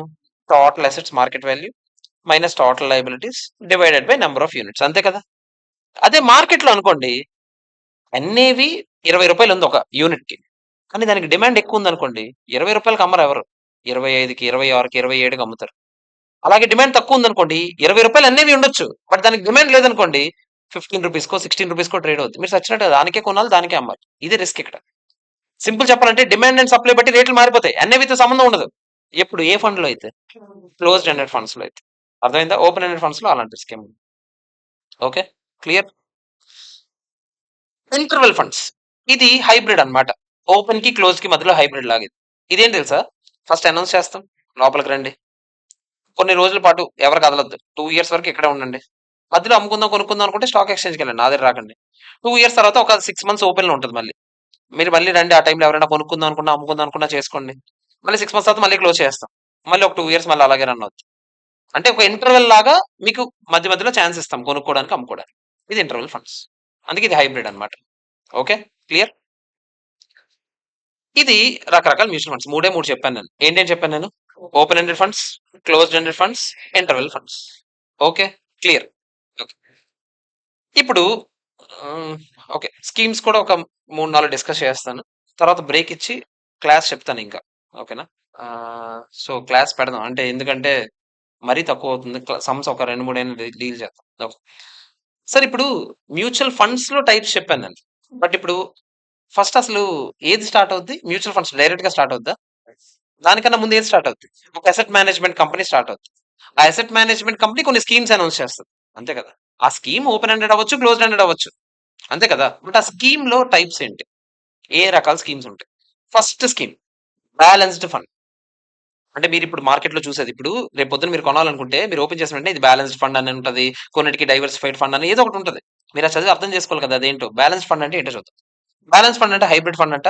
వీళ్ళు ఈక్విటీలోని పెడతారు డబ్బులు, డెట్ లోని పెడతారు డబ్బులు, టు ప్రొవైడ్ బ్యాలెన్స్. అంటే వాళ్ళు ప్లాన్ చేసుకుంటారు అనమాట, ఎంత డబ్బులు ఈక్విటీలో పెడితే మంచిది, ఎంత డబ్బులు షేర్స్ అదే డెట్ లో పెడితే మంచిది. ఎందుకంటే డెట్ అంటే తక్కువ రిస్క్, తక్కువ రిటర్న్. ఈక్విటీ అంటే ఎక్కువ రిస్క్, ఎక్కువ రిటర్న్. సో రెండు బ్యాలెన్స్ చేసుకుంటారు వాళ్ళు, ఎక్కడ పెడితే మంచిదని వాళ్ళు ఆలోచించుకుంటారు. ముందే మీకు చెప్పేస్తారు ఇది బ్యాలెన్స్డ్ ఫండ్ అని. అంటే డబ్బులు ఈక్విటీలో పెడతామని కాదు, డెట్ లో పెడతామని కాదు, రెండింటికి బ్యాలెన్స్ చేసుకుంటారు. అప్పుడు టైంకి అనుకూలంగా ఏది బెటర్ అనిపిస్తే వాళ్ళు అది చేస్తారు. మీకు ఆ రిస్క్ ఆ మాత్రం ఇది ఎవరికి పనికొస్తది? నాకు కొంచెం రిస్క్ తీసుకోవాలని ఉంది, కొంచెం భయం వేస్తుంది అని అనిపిస్తుంది అనుకోండి, అటికి కాక ఇటికి కాక ఉన్నారనుకోండి, ఇప్పుడు మీకు ఇది పనికొస్తుంది బ్యాలెన్స్ ఫండ్. అదే మీకు నాకు రిస్కే కావాలంటే అప్పుడు ఇది వేస్ట్ మీకు. అలాగే నేను సేఫ్ గా ఉందనుకున్నా ఇది ఇది రిస్కే మీకు, ఎందుకంటే కొంచెం ఈక్విటీలో కూడా పెడతారు డబ్బులు వీళ్ళు. అర్థమైందా? సో బ్యాలెన్స్ ఫండ్ ఎవరికి పనికొస్తుంది అంటే ఇటు ఇటు థాట్స్ లో ఉన్నారు కదా, వాళ్ళకి ఇది పనికొస్తుంది. అర్థమైందా? Clear. So middle class families major గా ఇందులో ఇన్వెస్ట్ చేస్తారు, ఎందుకంటే వాళ్ళకి భయం ఉంటది, అలా అని కొంచెమైనా రిటర్న్ కావాలని కోరుకుంటది. సో అలాంటి వాళ్ళకి ఇది పనికొస్తుంది. ఓకే, సో ఇప్పుడు HDFC balanced advantage real life లో ఉన్న ఫండ్ ఇది. సో ఈ ఫండ్ 65% ఈక్విటీలో పెడుతుంది డబ్బులు, 35% డెట్ లో పెడుతుంది డబ్బులు. సో వాళ్ళకి రెండు బ్యాలెన్స్ చేసుకుంటుంది. బ్యాలెన్స్ అంటే 50-50 అని కాదు. సో వాళ్ళు దానికి తగినట్టుగా వాళ్ళు మార్చుకుంటూ ఉంటారు. ఓకే, రెండు డైవర్సిఫైడ్ ఈక్విటీ ఫండ్స్. ఇందులో మళ్ళీ సబ్ కేటగిరీస్ ఉన్నాయి చాలా రకాలు, అవి ఇప్పుడు మనం నేర్చుకోబోతున్నాం. అందులో first type flexi cap fund. అసలు క్యాప్ అంటే ఏంటో తెలియదు మీరు, అంటే మీ ఫ్రెండ్స్ దగ్గర నుంచి ఎవరి నుంచి విన్నా, లేకపోతే మీరే ట్రేడ్ చేసినా మీరు వింటూ ఉంటారు, mid cap funds, small cap funds, లేకపోతే లార్జ్ క్యాప్ ఫండ్స్ అని. అసలు ఏంటి సార్ అవి? లార్జ్ క్యాప్ అంటే క్యాపిటలైజేషన్, లార్జ్ క్యాప్ అంటే ఎక్కువ మార్కెట్ క్యాపిటలైజేషన్ ఉన్న కంపెనీస్. పెద్ద కంపెనీసా, చిన్న కంపెనీసా? పెద్ద కంపెనీస్. ఇంత పెద్ద కంపెనీస్ అయినప్పుడు రిస్క్ ఎక్కువ ఉంటుందా, తక్కువ ఉంటుందా? తక్కువ ఉంటది. ఎప్పుడైనా ఆలోచించండి. ఇప్పుడు రిలయన్స్ అని అన్నాను, మీరు అది నమ్ముతారా? లేకపోతే ఏదో ఎక్స్‌వైజెడ్ కంపెనీ అన్నాను, ఇది నమ్ముతారా? రిలయన్సే కొద్దో గొప్ప నమ్ముతారు, ఎందుకంటే ఆ పేరు విన్నాం కాబట్టి. అవునా? సో అంత ఎక్కువ సేఫ్ కంపెనీ అయినప్పుడు, తక్కువ రిస్క్ ఉన్నప్పుడు రిటర్న్స్ ఎక్కువ ఇస్తాయి, తక్కువ ఇస్తాయి అది? తక్కువ ఇస్తాయి. అంతేనా కదా చెప్పండి? మీరందరూ ఖచ్చితంగా ఈ సినిమా చూసుంటారు. ఏంటది? 'లక్కీ భాస్కర్'. పోనీ ఇప్పుడు 'లక్కీ భాస్కర్‌లో' కూడా 'లక్కీ భాస్కర్‌లో' కూడా ఆడు షేర్స్ ఇప్పుడు 'లక్కీ భాస్కర్' వద్దులే, ఇంకా బెటర్ అదే 'wolf of the wall street' చూసారా మీరు? ఇప్పుడు అందులో వాళ్ళు పెన్నీ స్టాక్స్‌లో ఇన్వెస్ట్ చేస్తాడు ఆ సినిమాలో. పెన్నీ స్టాక్స్ అంటే అది స్మాల్ కంపెనీస్ అన్నమాట. అసలు ఆ కంపెనీ ఉండదు, కానీ ఆడేదో క్రియేట్ చేసి ఏదో చేస్తారు మొత్తానికి సినిమాలో. అది ఫ్రాడ్, బట్ బేసిక్‌గా అంటే స్మాల్ క్యాప్ అంటే ఏంటి? చిన్న చిన్న కంపెనీస్. లార్జ్ క్యాప్ అంటే ఏంటి? పెద్ద పెద్ద కంపెనీస్. సేఫ్‌గా ఉన్న కంపెనీస్ ఎప్పుడైనా తక్కువ రేట్‌నే ఇస్తాయి, ఎక్కువ ఏమి ఇవ్వరు, బట్ సేఫ్ అది. ఓకేనా? అదే స్మాల్ క్యాప్ అయితే ఎక్కువ రేట్‌ని ఇస్తే ఎక్కువ రిస్క్ కూడా ఉంటుంది. మరి ఇప్పుడు ఫ్లెక్సీ క్యాప్ అంటే ఏంటి సార్ అంటే, ఫ్లెక్సీ క్యాప్ అంటే పేరులోనే ఉంది, ఫ్లెక్సిబుల్ గా ఉంటుంది అది. ఫర్ ఎగ్జాంపుల్ ఒక 50% లార్జ్ క్యాప్ లో పెట్టారనుకోండి. లార్జ్ క్యాప్ అంటే ఏంటి? మీరు ఇచ్చిన డబ్బులు తీసుకెళ్ళి పెద్ద పెద్ద కంపెనీస్ లో పెట్టారనుకోండి. ఒక 30 మిడ్ క్యాప్ లో, 20 స్మాల్ క్యాప్ లో పెడతారు. In a bullish market. Cap చెప్తున్నా. బుల్లిష్ మార్కెట్ అంటే ఏంటి సార్? మనం మాట్లాడతాం. బుల్లిష్ మార్కెట్ అంటే మార్కెట్ కొంచెం అందరూ ఎక్కువ కొంటున్నారు అనమాట, అమ్మడానికి ఎవరు ఇష్టపడట్లేదు, అందరూ కొంటున్నారు. అందరు కొంటున్నారంటే మార్కెట్‌లో ఏదైనా ఒక వస్తువు ఎక్కువ కొంటున్నారనుకోండి, దాని డిమాండ్ ఏమవుతది? డిమాండ్ అవ్వడం ఏంటి? సప్లై ఏమవుద్ది? తగ్గుతది. అవునా? ఎందుకంటే ఎంత ఎక్కువ డిమాండ్ ఉన్నప్పుడు తగినట్టుగా సప్లై ఇవ్వలేకపోవచ్చు. ఇప్పుడు దాని రేట్ ఏమవుద్ది? ఆబ్వియస్‌లీ పెరిగిపోద్ది, పెరిగిపోద్ది, పెరిగిపోద్ది, పెరిగిపోద్ది. ఓకేనా? సో, ఇలాంటి దగ్గరలే ఈ ఫ్రాడ్‌లన్నీ జరుగుతాయి. ఇప్పుడు నా దగ్గర ఎక్కువ డబ్బులున్నాయనుకుంటారా, ఇప్పుడు ఈ 'హర్షద్ మెహతా' లాంటి వాళ్ళందరూ ఇప్పుడు స్కామ్‌లు మేజర్‌గా చేసిన స్కామ్‌లో ఇప్పుడు ఆళ్ళేం చేస్తారు? ఒకేసారి ఎక్కువ ఇన్వెస్ట్‌మెంట్ ఉంటది ఆళ్ళ దగ్గర. కంపెనీ కొన్నారనుకోండి. ఆడు కొన్నాడు కదా! ఇక్కడేదో జరుగుతుందేమో అని అందరూ కొంటారు. ఈడు కొన్నప్పుడు తక్కువ రేట్ ఉంటది. ఈడన్ని కొన్నాక అందరూ కొనడం స్టార్ట్ చేసినప్పటికి దాని రేట్ అలాగే ఏమవుద్ది? పెరుగుతది, పెరుగుతది, పెరుగుతది, పెరుగుతది. ఈడు ఒకేసారి ఈడి దగ్గర ఉన్నవన్నీ ఏం చేస్తాడు? అమ్మేస్తాడు. ఇప్పుడు ఈడికి మంచి లాభం వస్తది. బట్ వెంటనే ఈడు అమ్మడం స్టార్ట్ చేసాక అందరూ అమ్మడం స్టార్ట్ చేస్తారు. అలాగ మార్కెట్‌లో రేట్ ఏమవుద్ది? తగ్గిపోద్ది. ఇప్పుడు ఎక్కువ పెట్టుకున్నోడు ఎవడైతే ఉన్నాడో ఆడికి దెబ్బైపోతది. అర్థమైందా? సో, ఇదే బేసిక్‌గా జరిగే ఫ్రాడ్. ఇదంతా ఇదంతా జరగకుండా ఉండడానికి రకరకాల రూల్స్ తీసుకొచ్చారు. బయట బయట మార్కెట్‌లో ఇప్పటికి కొన్ని జరుగుతాయి. ఓకేనా? ఇప్పుడు వీళ్ళిప్పుడు కొన్ని సార్లు డ్యూరింగ్ వాలటైల్ టైమ్స్ అంటే ఇప్పుడు కొంచెం రిస్క్ అవుతుంది మార్కెట్‌లో. రిస్క్ అవుతున్నప్పుడు ఎప్పుడైనా సరే లార్జ్ క్యాప్‌లో పెట్టాలనుకుంటారా? స్మాల్ క్యాప్‌లో పెట్టాలనుకుంటారా? రిస్క్ ఉందని అనిపిస్తే. లార్జ్ క్యాపే కదా! సో, అప్పుడు వెంటనే డబ్బులు తీసుకెళ్ళి లార్జ్ క్యాప్‌లో పెట్టేస్తారు. కొంత డబ్బులు తీసుకెళ్ళి మిడ్ క్యాప్‌లో పెట్టేస్తారు. స్మాల్ క్యాప్ నుంచి డబ్బులు తీసేస్తారు వెంటనే. ఎందుకంటే కొంచెం రిస్క్ అనిపిస్తుంది కాబట్టి. సో, సినారియోకి తగినట్టుగా ఆళ్ళు మార్చుకుంటూ ఉంటారు. ఇది ఫ్లెక్సీ క్యాప్ అన్నమాట. ఓకే. తర్వాత మల్టీ క్యాప్. మల్టీ క్యాప్ ఏంటి? వాళ్ళు క్లియర్‌గా 25% large cap, 25% small cap, 25% mid cap. 75 అయిపోయిందా? ఇంకో 25 మిగిలిందా? ఆ 25 ఎక్కడ కావాలంటే అక్కడ పెట్టుకుంటారు. 25, 25, 25 మారదు. ఈ లాస్ట్ 25 ఉంది చూసారా? ఇది సినారియోకి తగినట్టుగా మార్చుకుంటారన్నమాట. కానీ ఫ్లెక్సీ క్యాప్ అలా కాదు. ఈ 25 ఇదంతా కాన్సెప్ట్ ఏమి ఉండదు. ఎప్పటికి ఎక్కడ కావాలో అక్కడ మార్చుకుంటూ ఉంటారు. కానీ నేను ఇప్పుడు చెప్పిన మల్టీ క్యాప్ మాత్రం 25, 25, 25 పెట్టేస్తారు. ఇంకో 25 మాత్రం ఆళ్ళ చేతిలో ఉంటది. ఎక్కడ కావాలంటే అక్కడ పెడతాం. అర్థమైందా? క్లియర్? Contra fund. ఈ కాంట్రా ఫండ్స్ ఏంటంటే అందరూ ఎవరికీ ఒక దాంట్లో పొటెన్షియల్ కనిపించట్లే. బట్ నేను ఫండ్ మేనేజర్‌ని కాబట్టి నాకు తెలివైనోడిని కాబట్టి నాకు తెలుస్తుంది. ఈ కంపెనీ ఖచ్చితంగా అండర్ వాల్యూడ్ ఇది. దీని విలువ తెలియట్లేదు ఎవడికి. ఇప్పుడే కొనేద్దాం. ఎందుకంటే రేపు పొద్దున్న దీనికి డిమాండ్ పెరిగిపోద్ది సడెన్‌గా. అప్పుడు నేను అమ్మితే నాకు మంచి లాభం వస్తది. సో నేను ఇప్పుడే కొనేద్దాం అని చెప్పి ఇలాంటి రిస్క్ ఉన్నవి అండర్ వాల్యూడ్‌లో ఉన్న కంపెనీస్‌ని కొంటానన్నమాట. అలాంటి కంపెనీస్ కొనను కాదు. కంపెనీలో ఉన్న షేర్స్‌ని కొంటాను నేను బేసిక్. అర్థమైందా? సో కాంట్రా ఫండ్ జనరల్‌గా అండర్ వాల్యూడ్‌లో ఉన్న కంపెనీస్ తాలూకా షేర్స్ కొంటుంటాయి. సో ఎప్పుడైనా రేపు పొద్దున్న వాల్యూ పెరిగాక అమ్ముదాం అనే దాంట్లో ఉంటారు. బట్ ఆఫ్ కోర్స్ ఇందులో రిస్క్ కూడా ఉంటది. ఎందుకంటే మీరు అలాంటి కంపెనీస్ దివాలా తీసేయొచ్చు కూడా ఒకసారి. అవునా? సో మీరు ఆలోచించుకొని ఇలాంటి ఫండ్స్‌లో పెట్టుకోవాలి. Contra funds. Okay. Index funds. మీకు ముందు ఇండెక్స్ అంటే ఏంటో తెలియాలి. ఇండెక్స్ అంటే ఏంటి? మీరిప్పుడు ఒకసారి నాకు చెప్పండి. షేర్ మార్కెట్‌లో మీరేమనుకుంటున్నారు? ఒక షేర్ మార్కెట్‌లో ఎన్ని కంపెనీస్ ఉంటాయనుకుంటున్నారు? ఎన్నో అసలు లెక్కెట్టలేం కూడా. ఎన్ని కంపెనీస్ ఉంటాయి. రోజుకి ఎన్ని యాడ్ అవుతాయో కూడా తెలీదు మనకి. అవునా? ఇప్పుడు షేర్ మార్కెట్ ఎలా ఉంది అని అడిగాను నేను నీకు. కంపెనీ 1 ఇలా ఉంది. కంపెనీ 2 ఇలా ఉంది. కంపెనీ 3 ఇలా ఉంది అని ఎన్ని కంపెనీస్ అని చెప్తావు? ఇప్పుడు దానికి ఏదో ఒక ఇండికేటర్ ఉండాలి కదా! షేర్ మార్కెట్ ఎలా ఉంది అనడానికి. అవునా? ఇండికేటర్ కోసం ఏం చేస్తారంటే, ఇప్పుడు ఎన్ఎస్‌సిలో నిఫ్టీ అని, బీఎస్‌సిలో సెన్సెక్స్ అని ఒక ఇండికేటర్ లాగా ఒకటుంటదనమాట. దాన్ని ఇండెక్స్ అంటాం. ఇప్పుడు నిఫ్టీ ఉంది ఫర్ ఎగ్జాంపుల్. నిఫ్టీ 50 అంటే నిఫ్టీ ఏం చేస్తది? టాప్ 50 కంపెనీస్ ఎన్ఎస్‌సిలో ట్రేడ్ అయిన టాప్ 50 కంపెనీస్ తాలూకా డీటెయిల్స్ అన్నీ ఇది హోల్డ్ చేస్తది. ఆ కంపెనీ షేర్స్ అన్నీ ఎలా ఉంటున్నాయో చెక్ చేస్తది. అవి పెరిగితే ఇది కూడా పెరుగుతది. అది తగ్గితే ఇది కూడా తగ్గుతది. అంటే శాంపుల్ తీసుకొని పాపులేషన్ మీద ఒపీనియన్ ఇవ్వడం. ఆ శాంపుల్‌లో టాప్ 50 కంపెనీస్‌వి తీసుకుంటది. నిఫ్టీ అయితే. సెన్సెక్స్ అయితే 100 తీసుకోవచ్చు. అలా ఒక్కొక్క ఇండెక్స్ ఒక్కొక్కలా తీసుకుంటది. ఒక్కొక్క స్టాక్ ఎక్స్‌చేంజ్‌కి ఒక్కొక్క ఇండెక్స్ ఉంటది. ఇప్పుడు ఇండెక్స్ ఫండ్ అంటే ఏంటి తెలుసా? మన ఫండ్ మేనేజర్ ఉన్నాడు కదా! తెలివితేటలు ప్రదర్శించకూడదు. నిఫ్టీ ఇండెక్స్ అనుకోండి. For example Nifty index fund అది. ఆడెక్కడ పెట్టాలి తెలుసా డబ్బులు? నిఫ్టీ ఇండెక్స్‌లో 50 కంపెనీలున్నాయా? ఈడ డబ్బులు ఎక్కడ పెట్టాలి? ఆ 50 కంపెనీల్లో పెట్టాలి. ఈ ఇండెక్స్ 6 నెలలకు ఒకసారి మారుతది నిఫ్టీ ఫర్ ఎగ్జాంపుల్.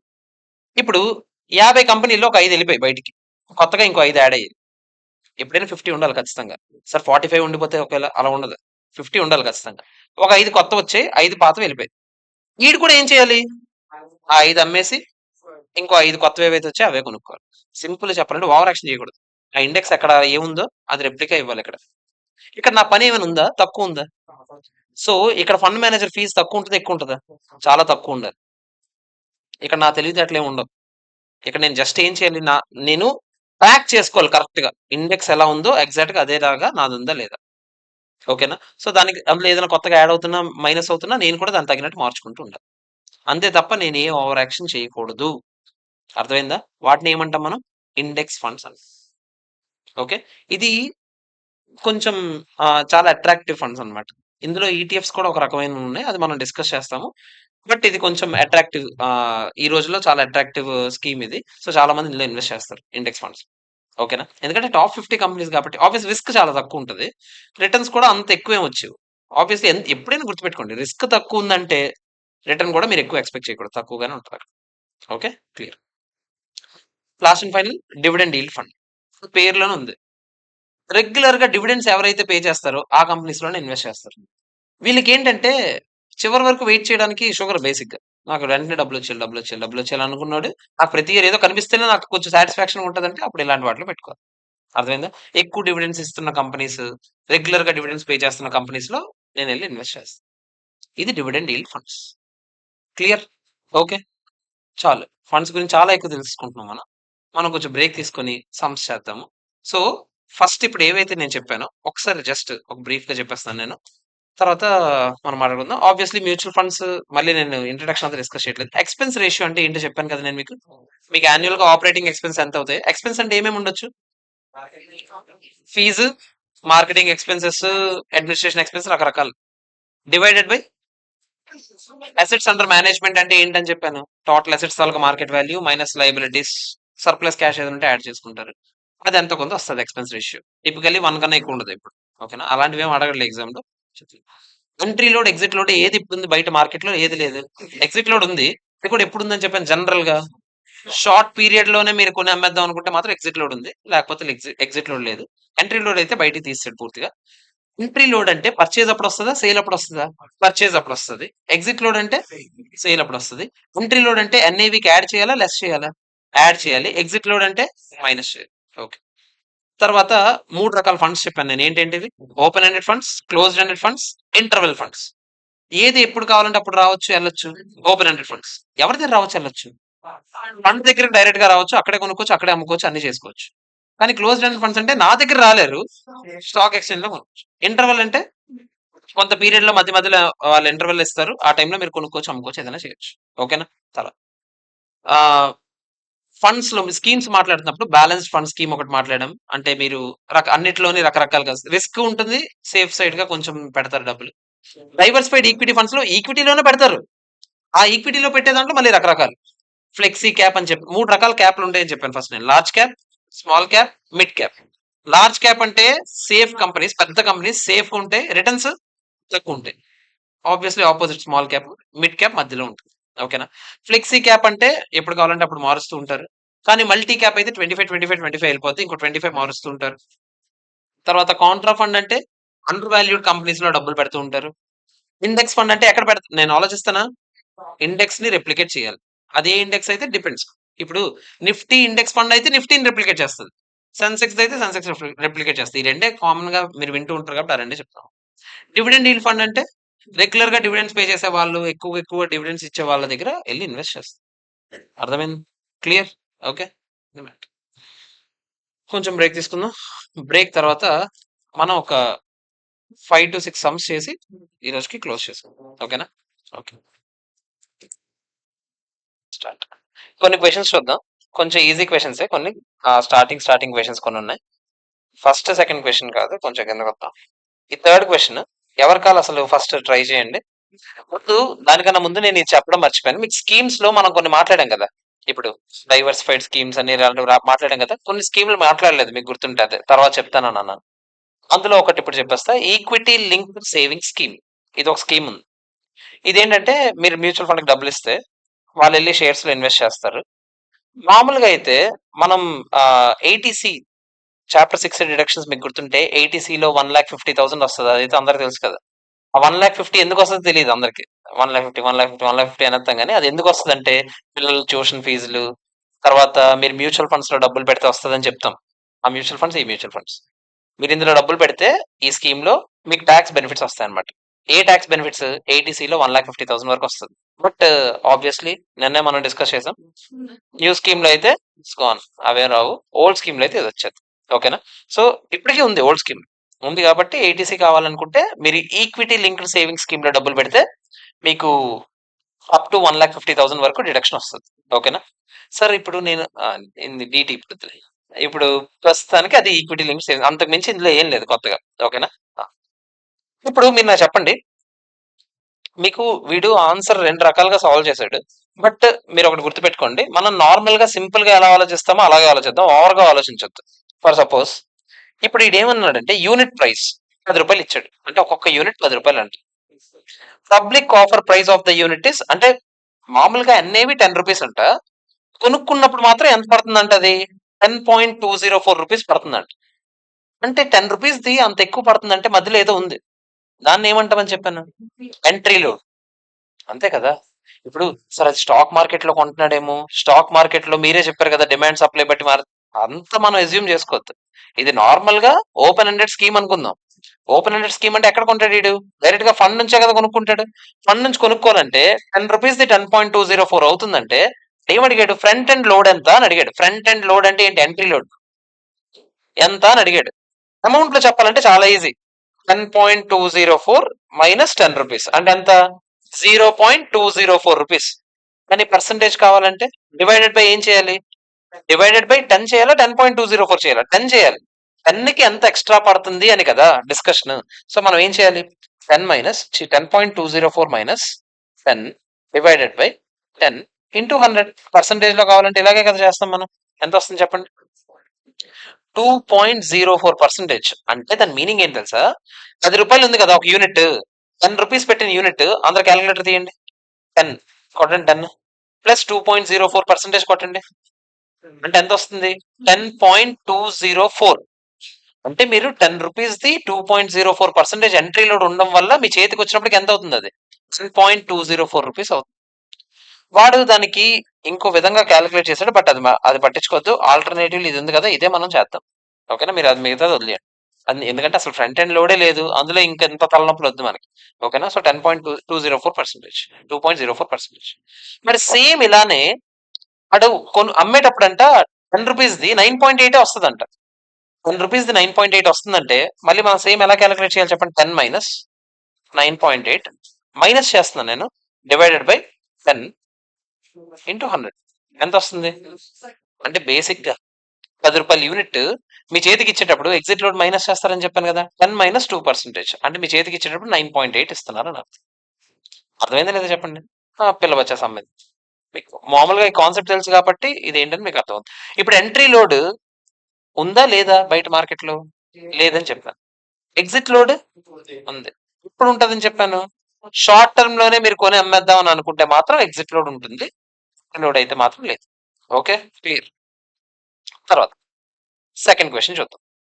ఇక్కడ నుంచి క్వశ్చన్ స్టార్ట్ అవుతాయి, కొంచెం పెద్ద క్వశ్చన్స్. రాసుకున్న అందరూ మీరు ముందు ఎవరికి వాళ్ళు అసలు సంబంధం లేకుండా మీరు ఏం చేస్తారంటే ఒక నోట్స్ పెట్టుకోండి, ఒక నోట్స్ తో పాటు ఒక రఫ్ బుక్ కూడా తెచ్చుకోండి రేపటి నుంచి. ఎందుకంటే నేను ప్రతి క్వశ్చన్ డిస్కస్ చేసేటప్పుడు క్వశ్చన్ కి మీకు ముందు ట్రై చేయమని చెప్తాను. మీరు నోట్స్ లో పెంట చేస్తారు అనుకోండి, మళ్ళీ అదో బాధ. ఒక రఫ్ బుక్ ఉంచుకోండి, సో రఫ్ బుక్ లో ట్రై చేయండి. ఒకసారి ఈ క్వశ్చన్ చూద్దాం. ఒకసారి ముందు, a mutual fund that had a net asset value అంటే ఏంటని నేను మీకు చెప్పాను. ఎలా వచ్చి ఉంటుంది ఆ 20 rupees? Total assets liabilities market value చూసుకొని divided by number of units చేసి ఉంటాడు. అంతే కదా? ఇప్పుడు మొత్తం 20 కోట్లు ఉందనుకోండి, divided by 1 crore unit holders అనుకోండి, 20 crore డివైడ్ బై 1 crore అంటే 20 రూపీస్ అని అర్థం. ఒక యూనిట్ 20 రూపీస్ ఉంది. It's the beginning of the month అంట. ఫర్ ఎగ్జాంపుల్ జనవరి అనుకుందాం, జాన్ స్టార్టింగ్ లో 20 రూపీస్ ఉందంట. Month made income and capital gain distribution of, అంటే ఇన్కమ్ ఒకటి వచ్చిందంట, క్యాపిటల్ గెయిన్స్ కూడా వచ్చిందంట. ఎంత వచ్చిందంటే ఇన్కమ్ 0.0375 అంట, క్యాపిటల్ గెయిన్స్ ఏమో 0.03 షేర్ అంట. షేర్ అన్నాడు ఇక్కడ, యాక్చువల్ గా షేర్ కాదు, అది యూనిట్ అని అర్థం. అంతే కదా? అంటే ఒక యూనిట్ కి, ప్రతి యూనిట్ హోల్డర్ కి ఈ సంవత్సరం, అది ఈ నెల మీరు ఇన్కమ్ ఇచ్చారు, క్యాపిటల్ గెయిన్స్ కూడా ఇచ్చారు. ఇన్కమ్ అంటే ఎలా వస్తుంది అని చెప్పాను నేను మీకు. ఆ యూనిట్స్ ఉన్నాయి కదా, ఆ యూనిట్స్ మీరు కొనుక్కున్నారు, వాడిల్లు ఆ డబ్బులతో షేర్స్ కొన్నాడు, ఆ షేర్స్ మీద వచ్చిన ఇన్కమే మీకు డిస్ట్రిబ్యూట్ చేశాడు. అలాగే షేర్ అమ్మినప్పుడు క్యాపిటల్ గెయిన్స్ వచ్చి ఉంటది కదా, అది కూడా మీకు పంచాడు. మొత్తానికి నాకు ఈ 2 వచ్చాయి చేతికి. నేను 20 రూపాయలు పెట్టుకుంటే నాకు ఈ 2 చేతికి వచ్చాయి during the month. And then month end లో నెట్ అసెట్ వాల్యూ 20.06 అయిందంట. అంటే 20 రూపీస్ పెట్టుకున్నాను కదా జనవరి స్టార్టింగ్ లో, జనవరి ఎండింగ్ వెళ్ళేసరికి అది ఎంత అయిందంట, 20.06 అయిందంట.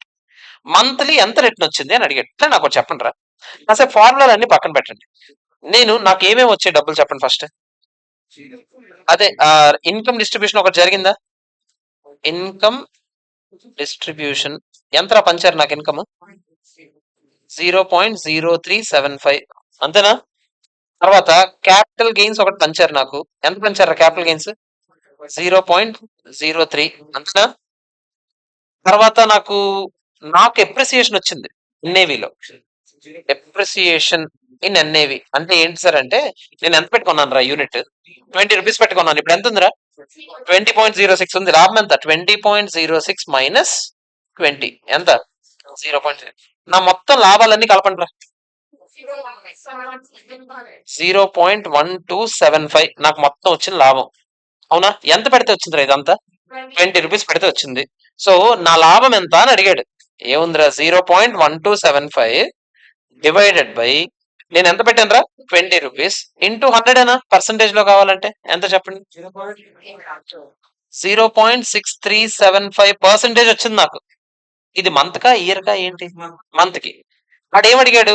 మంత్లీ రిటర్న్ అడిగాడు, అక్కడ ఆపేయచ్చు. ఒకవేళ యాన్యువల్ రిటర్న్ చెప్పండి అన్నాడు అనుకోండి, ఏముందిరా ఇంటూ 12 చేస్తారా? అర్థమైందా లేదా చెప్పండి? ఓకేనా కాదా?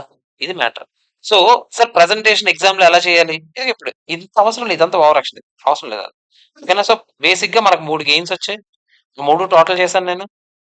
ఇప్పుడు లాస్ట్ కి ఏ రాస్తాం మనం? రిటర్న్ కదా, రిటర్న్ పర్సంటేజ్, అది కూడా మంత్లీ రిటర్న్ కదా, మంత్లీ రిటర్న్ అని రాస్తారు, క్యాలిక్యులేట్ చేసేస్తారు. చాలు. అర్థమైందా? ఇదేం మీరేం చిన్నపిల్లలు కాదు, ఫార్ములాకి మార్క్ అలా ఏం ఉండదు. సో కొన్ని దగ్గర ఫార్ములాలు ఇంపార్టెంట్, పోర్ట్ఫోలియో దగ్గర ఇక్కడ పెద్దగా అవసరం లేదు. Okay, clear. ఇప్పుడు ఎవరికి వాళ్ళు 5th క్వశ్చన్ చేయండి ఫాస్ట్ గా. 5th క్వశ్చన్ చేయాలి ఎవరికి వాళ్ళు.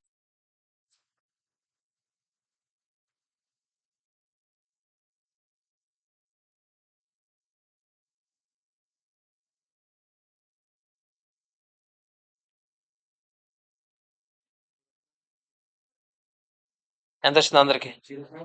0.9375% అని నోట్స్ లో చేయమన్నాను నేను. నోట్స్ ఒకటి ఉంది మనకి, అది పెట్టాము. ఓపెన్ చేసి నేను కొన్ని రాయమన్నాను, అవి రాయండి.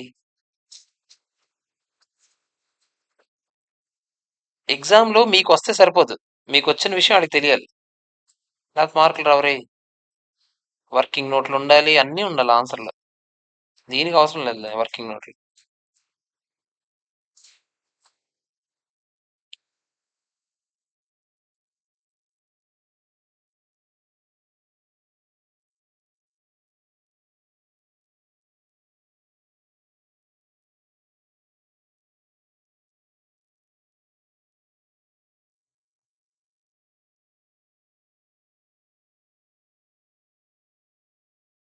కొద్దో గొప్ప సబ్జెక్ట్ మీద హోప్ పెంచే చాప్టర్ ఇదే, తర్వాత అలా ఉండదు. సో కొంచెం జాగ్రత్తగా ఇది మాత్రం నేర్చుకోండి.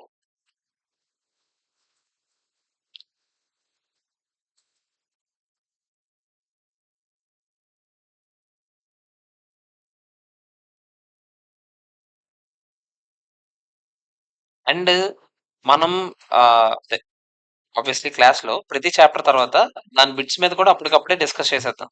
ఓకేనా? ఎందుకంటే ఒకటైతే నాకు అర్థమైపోయింది, సిఎంఏ వాళ్ళు పాస్ అవ్వాలంటే బిట్ పేపర్ మార్కులు రావాలి, లేకపోతే వేస్ట్. సో అది బిట్ ఒక 24, 22 వచ్చాయి అనుకోండి దగ్గరలో.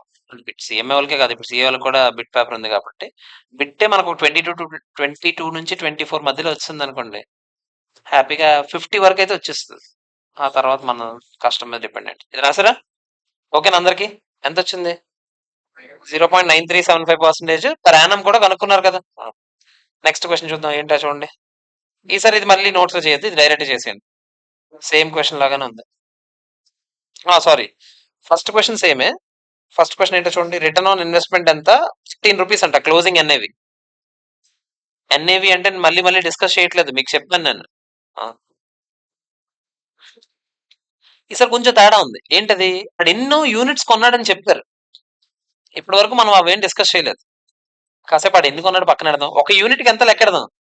అరే ఒక యూనిట్ కి వచ్చిన దానికి ఇంటూ 300 చేస్తామా? ఒక యూనిట్ కి నాకు 10% వచ్చిందిరా. అంటే 300 యూనిట్స్ కి ఎంత వచ్చినట్టు? 300 ఇంటూ 10%.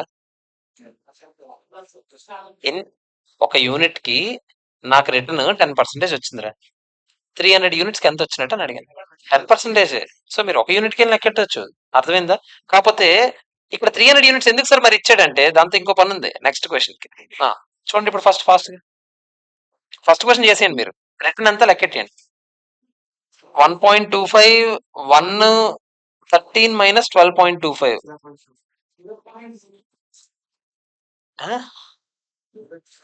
ఎందుకు అంత వచ్చింది? ఇంటూ 100 చేయలేదా? చేసినా కూడా అలా రాదే. అరే ఎంతెంత ఉన్నాయి మన దగ్గర రిటర్న్స్ చెప్పండి. ఒకటి 1.25, ఇంకోటి 1 రూపీ. మరి క్యాపిటల్ అప్రిసియేషన్ 0.75 ఏనా? Divided by 3. Worst covering. ఇది ఎంత చెప్పండి? రాలే. 24 పాయింట్ ఎంత వచ్చింది? ఎంత వచ్చింది? ఇది మంత్ కా ఇయర్ కా ఏంటి? ఎక్కడ చెప్పాడు?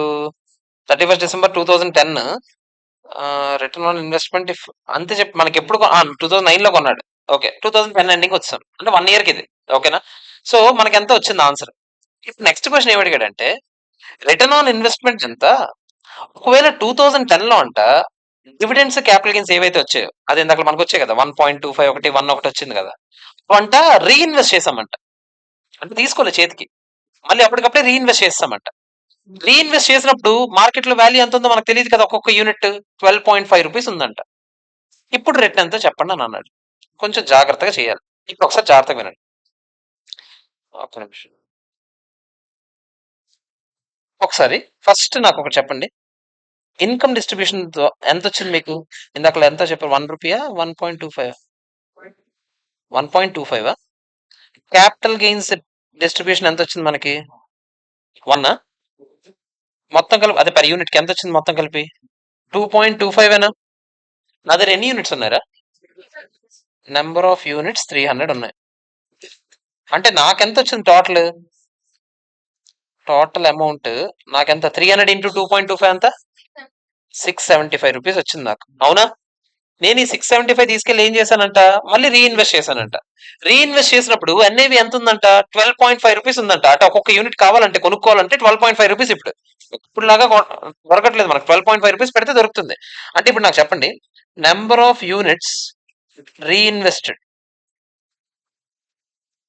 Number of units in which reinvestment is done అంటే బెటర్, లేదా నెంబర్ ఆఫ్ యూనిట్స్ పర్చేస్డ్, కొంచెం easy English, is equal to 675 rupees divided by 12.5 ఏనా? అంటే ఎన్ని వస్తాయి చెప్పండి యూనిట్స్? ఎగ్జాక్ట్ 54. మీరు పాయింట్స్ లో వచ్చింది అనుకోండి, ఎప్పుడైనా గుర్తుపెట్టుకోండి, మ్యూచువల్ ఫండ్స్ లో 4 పాయింట్స్ రాయాలి. 4 పాయింట్స్ వరకు రాయాలి. 2 పాయింట్స్ కాదు, 4 పాయింట్స్ వరకు రాయాలి. మళ్ళీ చెప్తున్నా, ఎంత వచ్చింది చెప్పండి? 54 యూనిట్స్ వచ్చాయి. అవునా? అంతేనా కదా చెప్పండి. ఇప్పుడు టోటల్ నా దగ్గర ఎన్ని యూనిట్స్ అయ్యారా? 300 ప్లస్ కొత్తగా 54 కొన్నాను. అంటే ఎంత? 354 యూనిట్స్ ఏనా? క్లోజింగ్ ఎన్ఐవి ఎంతరా? క్లోజింగ్ ఎన్ఐవి అంటే ఇయర్ ఎండింగ్ లో ఎన్ఐవి ఎంత ఉందని. ఇది ఇక్కడెక్కడ చెప్పాడు కదా. క్లోజింగ్ లో ఎన్ఐవి 15 రూపీస్ ఉంది కదా సార్. 12.5 అని ఇందాక చెప్పారు. 12.5 రీఇన్వెస్ట్మెంట్ చేసినప్పుడు రేట్ 13 రూపీస్ ఉంది ఇప్పుడు ప్రస్తుతానికి. ఓకేనా? అదే అనుకునే అజంప్షన్ తో వెళ్దాం మనం.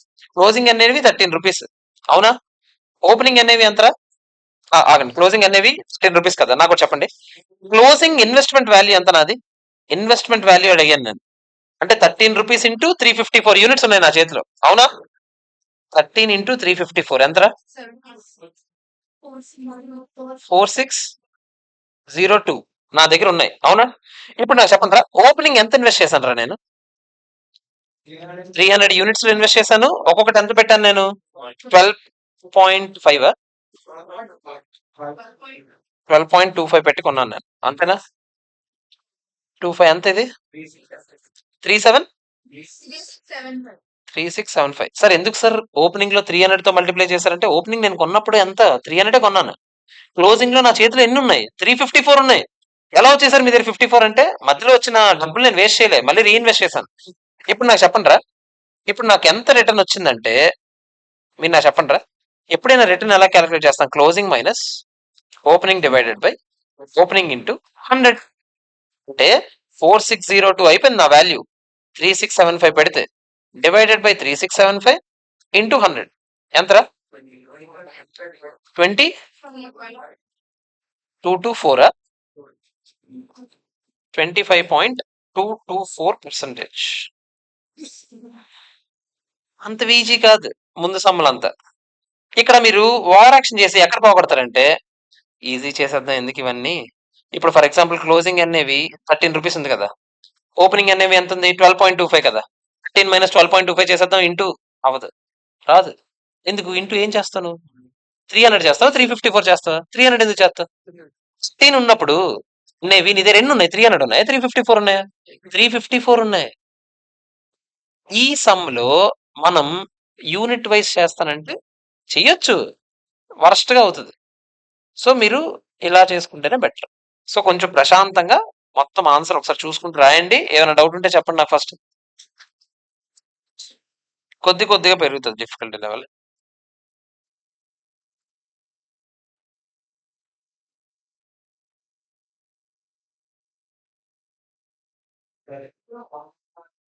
ఆ 1 ఇయర్ కి ఏది మారింది?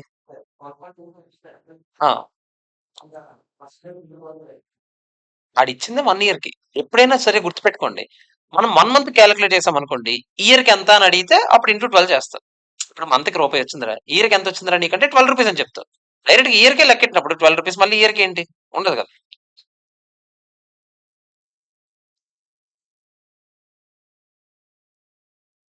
ఎన్నో క్వశ్చన్ ఇది?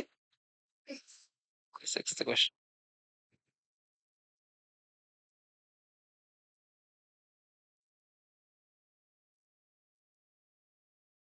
నీట్ గా రాయాలి, చూసిన వెంటనే ఇలా ముచ్చటేయాలి ఆన్సర్ చూస్తే. అప్పుడు మార్కులు వస్తాయి, లేకపోతే రావు. ముందే చెప్తున్నాను, డైరెక్ట్ స్టెప్ లాగా రాసేస్తాను, ఫాస్ట్ రాసేస్తాను అంటే రావు.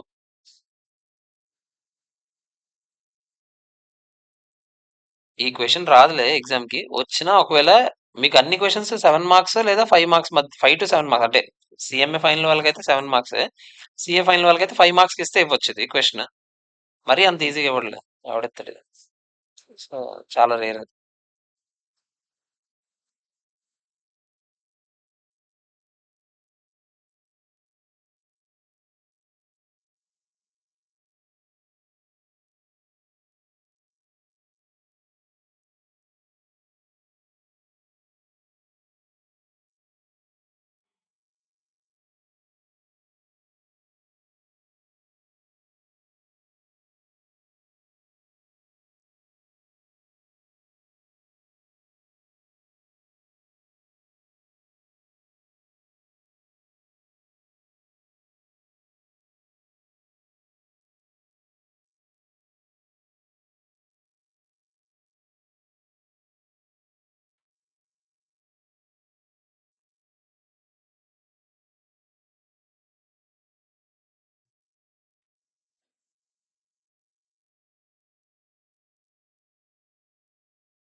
ఏం కుమార్, పరిచయం చేసేద్దాం నీకు అప్పుడే, క్లాస్ లో అప్పుడే పరిచయం చేసేద్దాం అంటే అంతే, టైం తీసుకున్నావా?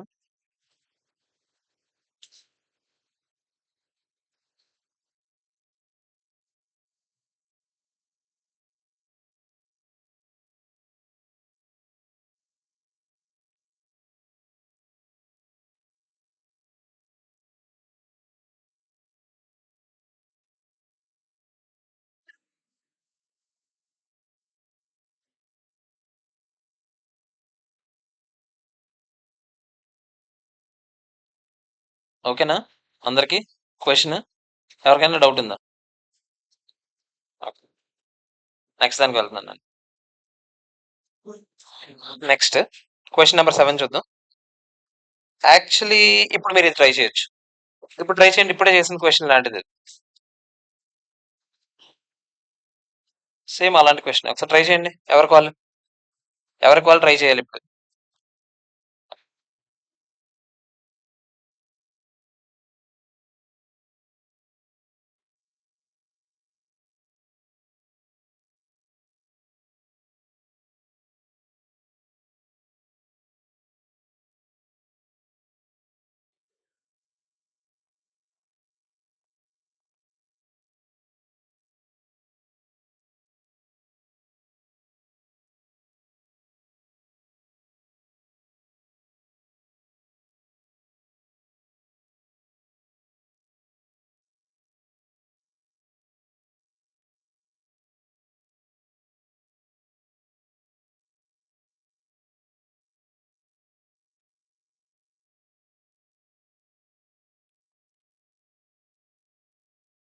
సూర్యకాల వచ్చిందా?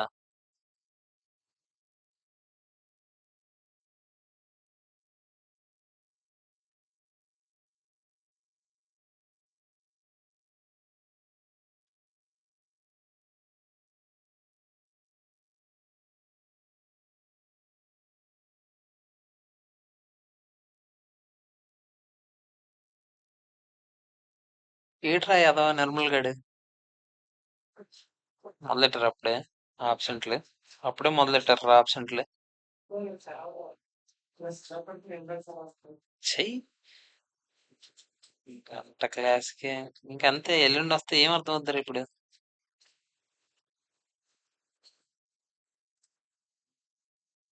అడిగి చెప్పు, ఈరోజు సాయంత్రం యూట్యూబ్ లో పెడతాను చూడమా. డెమో అయినా అదే ఈ వీడియో అయినా. ఆడు యశ్వంత్ గడికి కూడా చెప్పు. ఆడు నీకు తెలియదు కదా. ఇంకెవడో రాలేదా? చోటు వేడే.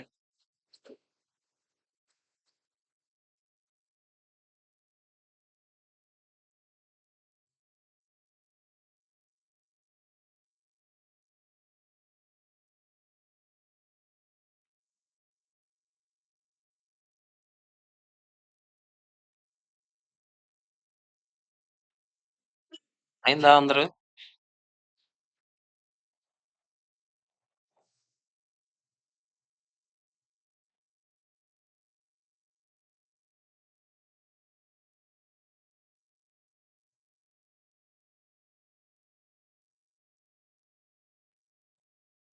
ఫస్ట్ ఫండ్స్ రిటర్న్ అడిగాడు.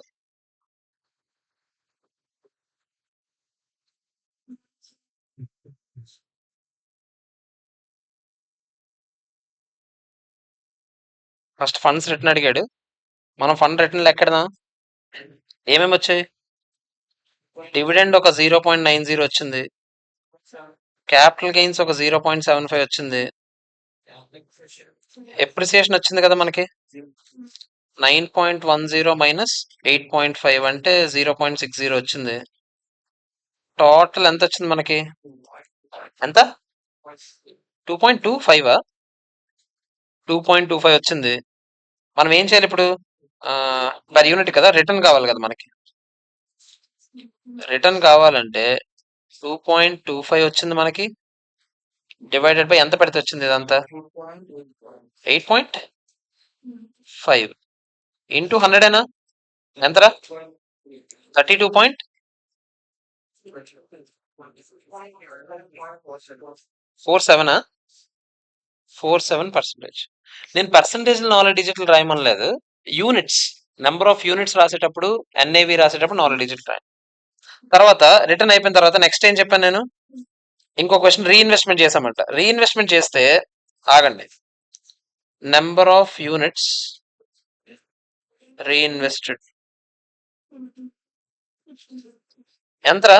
మనం రీఇన్వెస్ట్ చేసిన దానికి అసలు అమౌంట్ ఎంత ఉంది మన రీఇన్వెస్ట్ చేయడానికి? మీరు గుర్తుపెట్టుకోండి, ఈ ఎప్రిసియేషన్ కలిపియొద్దు రీఇన్వెస్ట్ చేయడానికి. ఎందుకంటే అది జస్ట్ మనం నోటి ద్వారా లెక్కెట్టుకున్నాం, ఓకే ఎంత ఎంత పెట్టాను ఎంత వచ్చిందని. ఆ చేతికే రాలేదు ఇంకా. మనకు చేతికి వచ్చిన డబ్బులు ఈ రెండే, ఓకేనా? సో 0.9 ఒకటి, 0.075 ఒకటి ఇంటూ ఎన్ని యూనిట్స్ నేను కొన్నాను? ఎక్కడ చెప్పాడా? ఇచ్చాడు 200 యూనిట్స్ అని చెప్పాడు. డివైడెడ్ బై ఒక్కొక్కటి. ఇప్పుడు నేను కొనాలంటే ఈ రోజు మార్కెట్ లో రేట్ ఎంత ఉంది? 8.75. ఈ రోజు కాదు, అదే కొనేటప్పుడు 8.75 ఉంది. అంటే ఎన్ని యూనిట్స్ నా చేతికి వస్తాయి చెప్పండి? 71 4-2 పక్కనే ఉంది. 4-8 అంటే 4-3 అని రాయాలి. ఓకేనా? సో 37.7143 యూనిట్స్ కొన్నాను నేను. ఓకేనా? ఇప్పుడు క్లోజింగ్ వాల్యూలు ఎక్కడదా? క్లోజింగ్ వాల్యూ ఎంత అంటే ముందు 200 యూనిట్స్ కొన్నాను, ప్లస్ 37.7143 యూనిట్స్ కొన్నాను, ఇంటూ మార్కెట్లో ఇప్పుడు ఒక్కొక్కటి ఎంత ఉంది? మార్కెట్లో ఇంటూ 9.1 ఎంత చెప్తారా? 21 పాయింట్ పక్కనేం లేదా? 00. ఓకే. ఓపెనింగ్ వాల్యూ నేను ఎంత పెట్టాను? 200 కొన్నాను, 8.5 పెట్టుకున్నట్టున్నాను కదా, అంతేనా? ఎంతరా? 1700. అవునా? ఇప్పుడు రిటర్న్ ఎంత అంటే 2163.2 మైనస్ 1700 డివైడెడ్ బై 1700 ఇంటూ 100ఏనా? అంతేనా? రిటర్న్ పర్సంటేజ్ ఎంత చెప్తారా? 27.25. అంతేనా? 25%. ఒకసారి చెక్ చేసుకుందాం. 27.25 ఒకటి, 26.47 ఒకటి, 27.24 వచ్చింది వీడికి, 26.47 అయినా మనకి కూడా వచ్చింది. ఓకే. ఓకే, ఇప్పుడు చూడండి, ఒకటి గుర్తుపెట్టుకోండి. ఇప్పుడు ఇలా చూస్తే ఎందులో రిటర్న్ ఎక్కువ వస్తుంది? ఇలా ఇప్పుడు దీన్ని ఇంటర్ప్రెట్ చేద్దాం అసలు ఈ ఆన్సర్. మనకి ఎప్పుడు అప్పుడే మనం అలా డబ్బులు తీసేసుకుంటే మనకి 26.47 రిటర్న్ వచ్చింది. మళ్ళీ రీఇన్వెస్ట్ చేస్తే రిటర్న్ ఎంత వచ్చింది? 27.25. ఏది బెటర్? అలా చెప్పలేము మనం. ఇప్పుడు ఆడికి అవసరం ఉన్నాయి అనుకోండి డబ్బులు, ఆడు రీఇన్వెస్ట్ చేసుకుని ఏం చేసుకుంటే డబ్బులు ఎప్పుడు వస్తాయి మరి? సో సినారియో సిచ్యువేషన్ బట్టి వాడికి డబ్బులు అవసరం అనుకోండి, వాడు పైదే ఎంచుకుంటాడు, తప్పదు. మరి వాడికి డబ్బులు పెద్ద అవసరం లేదు, డబ్బులు పెరగడమే అవసరం వాడికి చేతికి ఏం అవసరం లేదనుకోండి, వాడి చేతికి తీసుకోడు, అప్పటికప్పుడు రీఇన్వెస్ట్ చేస్తాడు. ఎప్పుడైనా వచ్చిన డబ్బులు వచ్చినట్టుగా రీఇన్వెస్ట్ చేస్తే ఆబ్వియస్లీ పెరుగుతుంది, సో అది వచ్చి ఎక్కువ వస్తుంది. అంతే. అర్థమైందా? Okay, clear. Next question number 8 ఒక్కటి చేద్దాం. 8 చేసి క్లోజ్ చేసుకుందాం ఈరోజు, చాలు. ఓకేనా? క్వశ్చన్ నెంబర్ 8 చూద్దాం. ఇప్పుడు ఏమడిగాడు అసలు ఫస్ట్ చదువుదాం, ఆగండి. The following information is extracted from steady mutual fund scheme. అదేదో కంపెనీ అంటే basic asset value at the beginning ఇచ్చాడు, ఎన్ఏవి ఇచ్చాడు. ఓకే. యాన్యువలైజ్డ్ రిటర్న్ ఇచ్చాడు ఆడే. మామూలుగా ఇది మనం కదా కనుక్కునే వాళ్ళం, ఇప్పుడు వరకు అది ఆడిచ్చాడు. డిస్ట్రిబ్యూషన్ ఎంతెంత చేశారో కూడా చెప్పాడు. అంటే మీకు గుర్తుంటే 0.5 ప్లస్ 0.32 ప్లస్ ఎప్రిసియేషన్ ఎంత జరుగుంటుంది అది నాకు తెలియదు, డివైడెడ్ బై 65.78 ఇంటూ 100 చేస్తే ఎంత వస్తుంది? 15% అంట. 15 రాయాలా, 15% రాయాలా? 15 అని రాయాలా, 15% రాయాలా అని నేను అడుగుతున్నా మీకు. ఇక్కడ పర్సంటేజ్ రాయనా రాయొచ్చా? 15 రాయండి. ఆల్రెడీ ఇంటూ 100 చేసాక 15 వచ్చింది, మళ్ళీ ఇక్కడ 15% ఉంచావు అనుకో, దడేలే సమ్. ఓకేనా? సో 15% ఇంటూ 100 చేసామంటే 15 రాసి డైరెక్ట్ గా. ఓకేనా? ఇప్పుడు ఏం జరిగింది చూద్దాం. ఇప్పుడు నాకు చెప్పండి, మంత్ ఎండ్ ఎంత అనేవి అని అడిగాడు. ఓహో, ఆడికి ఎప్రిసియేషన్ కనుక్కుంటే, ఎప్రిసియేషన్ అంటే ఏంటి? Opening value minus opening value అయినా, ఓపెనింగ్ వాల్యూ ఎలాగో ముందు మన దగ్గర ఆటోమేటిక్ వచ్చేస్తుంది. ఇప్పుడు ఎక్కడదాం ఆగండి. అంటే 0.82 ప్లస్ ఎప్రిసియేషన్ చేస్తే is equal to 15 into 65.78 divided by 100 అయినా, ఈ రెండు అటు వెళ్తే అంతేనా కదా? చెప్పండి రా, ఎంత చెప్తారా? 0.82 ప్లస్ ఎప్రిసియేషన్ ఎంత? అది ఎంత వచ్చింది? ఆ పక్కన ఉన్నది 9 పక్కన, అంతే. అంటే ఎప్రిసియేషన్ ఎంత జరిగింది? ఈ 0.82 అటు వెళ్తుందా? 9.047. ఎప్రిసియేషన్ అంటేనే ఏంటి? వెంటనే అది ఆన్సర్ రాసి ఎస్ వచ్చికండి, గుర్తేస్తాను. ఎప్రిసియేషన్ అంటే ఏంటి? Closing minus opening. Closing minus opening ఎంత తెలుసు నాకు, ఎంత? 65.78 ఈజ్ ఈక్వల్ టు 9.047. అంటే మరి అప్పుడు క్లోజింగ్ ఎంత? ఎక్కడో దడేలు అయిపోయింది మంది, ఎక్కడో క్యాలిక్యులేషన్ రాంగ్ చేసాము. ఇది మంత్లీ ఏంటి బాబు? ఇది మంత్ అంట బాబు. ఇక్కడ ఇచ్చింది ఏంటి? Annualised return. యాన్యువలైజ్డ్ రిటర్న్ అంటే ఏంటి? ఇంటూ 12 చేస్తాడు. మనం ఏం చేయాలి ఇప్పుడు? బై 12 చేసుకోవాలి, రోజు తీరిపోతే లేకపోతే ఇక్కడ నేను కింద 12 అలాగే ఉంచుతాను. దాన్ని బట్టి చెప్పండి ఇప్పుడు నాకు. 15 ఇంటూ 65.78 డివైడెడ్ బై 1200 చేయండి రా. 0.8225 0.82225 బేసిక్ గా పోనీ ఆ ఎప్రిసియేషన్ ఎంత అంటే ఆ 82225 మైనస్ 0.8 అంటే 0.000 జీరో అనుకుంటున్నాం కాసేపు, ఓకేనా. సో అందుకే ఎప్రిసియేషన్ ఏమైనా ఉందా, లేదు, జీరో అంట. అరే ఎప్రిసియేషన్ జీరో అంటే దాని అర్థం ఓపెనింగ్ వాల్యూ ఎంత ఉందో, which means closing NAV is equal to opening NAV is equal to ఎంత 65.7. There is no change in NAV. అది అడిగాడు అనమాట, కమెంట్ ఇవ్వండి NAV మీద అని. ఏమి ఇవ్వాలి కదా, గుడ్ కమెంట్, అదేం మారలేదు, ఏం మారలేదని రాసి వచ్చాడు. అర్థమైందా? ఏం మారలేదు కదా, ఏం రాయకుండా వచ్చేద్దాం రాయకండి. ఇక్కడ దీనికి 1 మార్క్ ఇచ్చాడు అనుకోండి, అదో బాధ, రాసియండి, ఓకేనా, అది రాసి వచ్చింది. అర్థమైందా లేదా, క్లియరా కాదా చెప్పండి, ఎవరికైనా ఏమైనా డౌట్ ఉంది? ఓకే, ఇప్పుడు 9th క్వశ్చన్ ఒకటి హోంవర్క్ ఇస్తాను నేను మీకు. అదే బేసిక్గా మీరు ఏం చేస్తారంటే, నేను మీకు పీడిఎఫ్ ఇస్తాను, అంత నెంబర్స్ ఇప్పుడు యాడ్ చేసుకుంటాం గ్రూప్లో, ఆ గ్రూప్లో పెట్టేస్తాను పీడిఎఫ్. సో మీరు ఆ జిరాక్స్ తీసుకోండి, 9th క్వశ్చన్ ఒకటి సాల్వ్ చేసుకుని రండి, ఓకేనా. రేపు నుంచి మనం రెగ్యులర్, అదే 26 నుంచి రెగ్యులర్గా సాల్వ్. రేపు నాకు తెలుసు నువ్వు రెడీగా ఉంటాడు. Okay friends, bye, have a nice day, bye. ఆన్లైన్లో ఎవరైనా క్లాస్ చూస్తుంటే కింద నెంబర్లకి సంప్రదించండి క్లాసెస్ కోసం. బాయ్.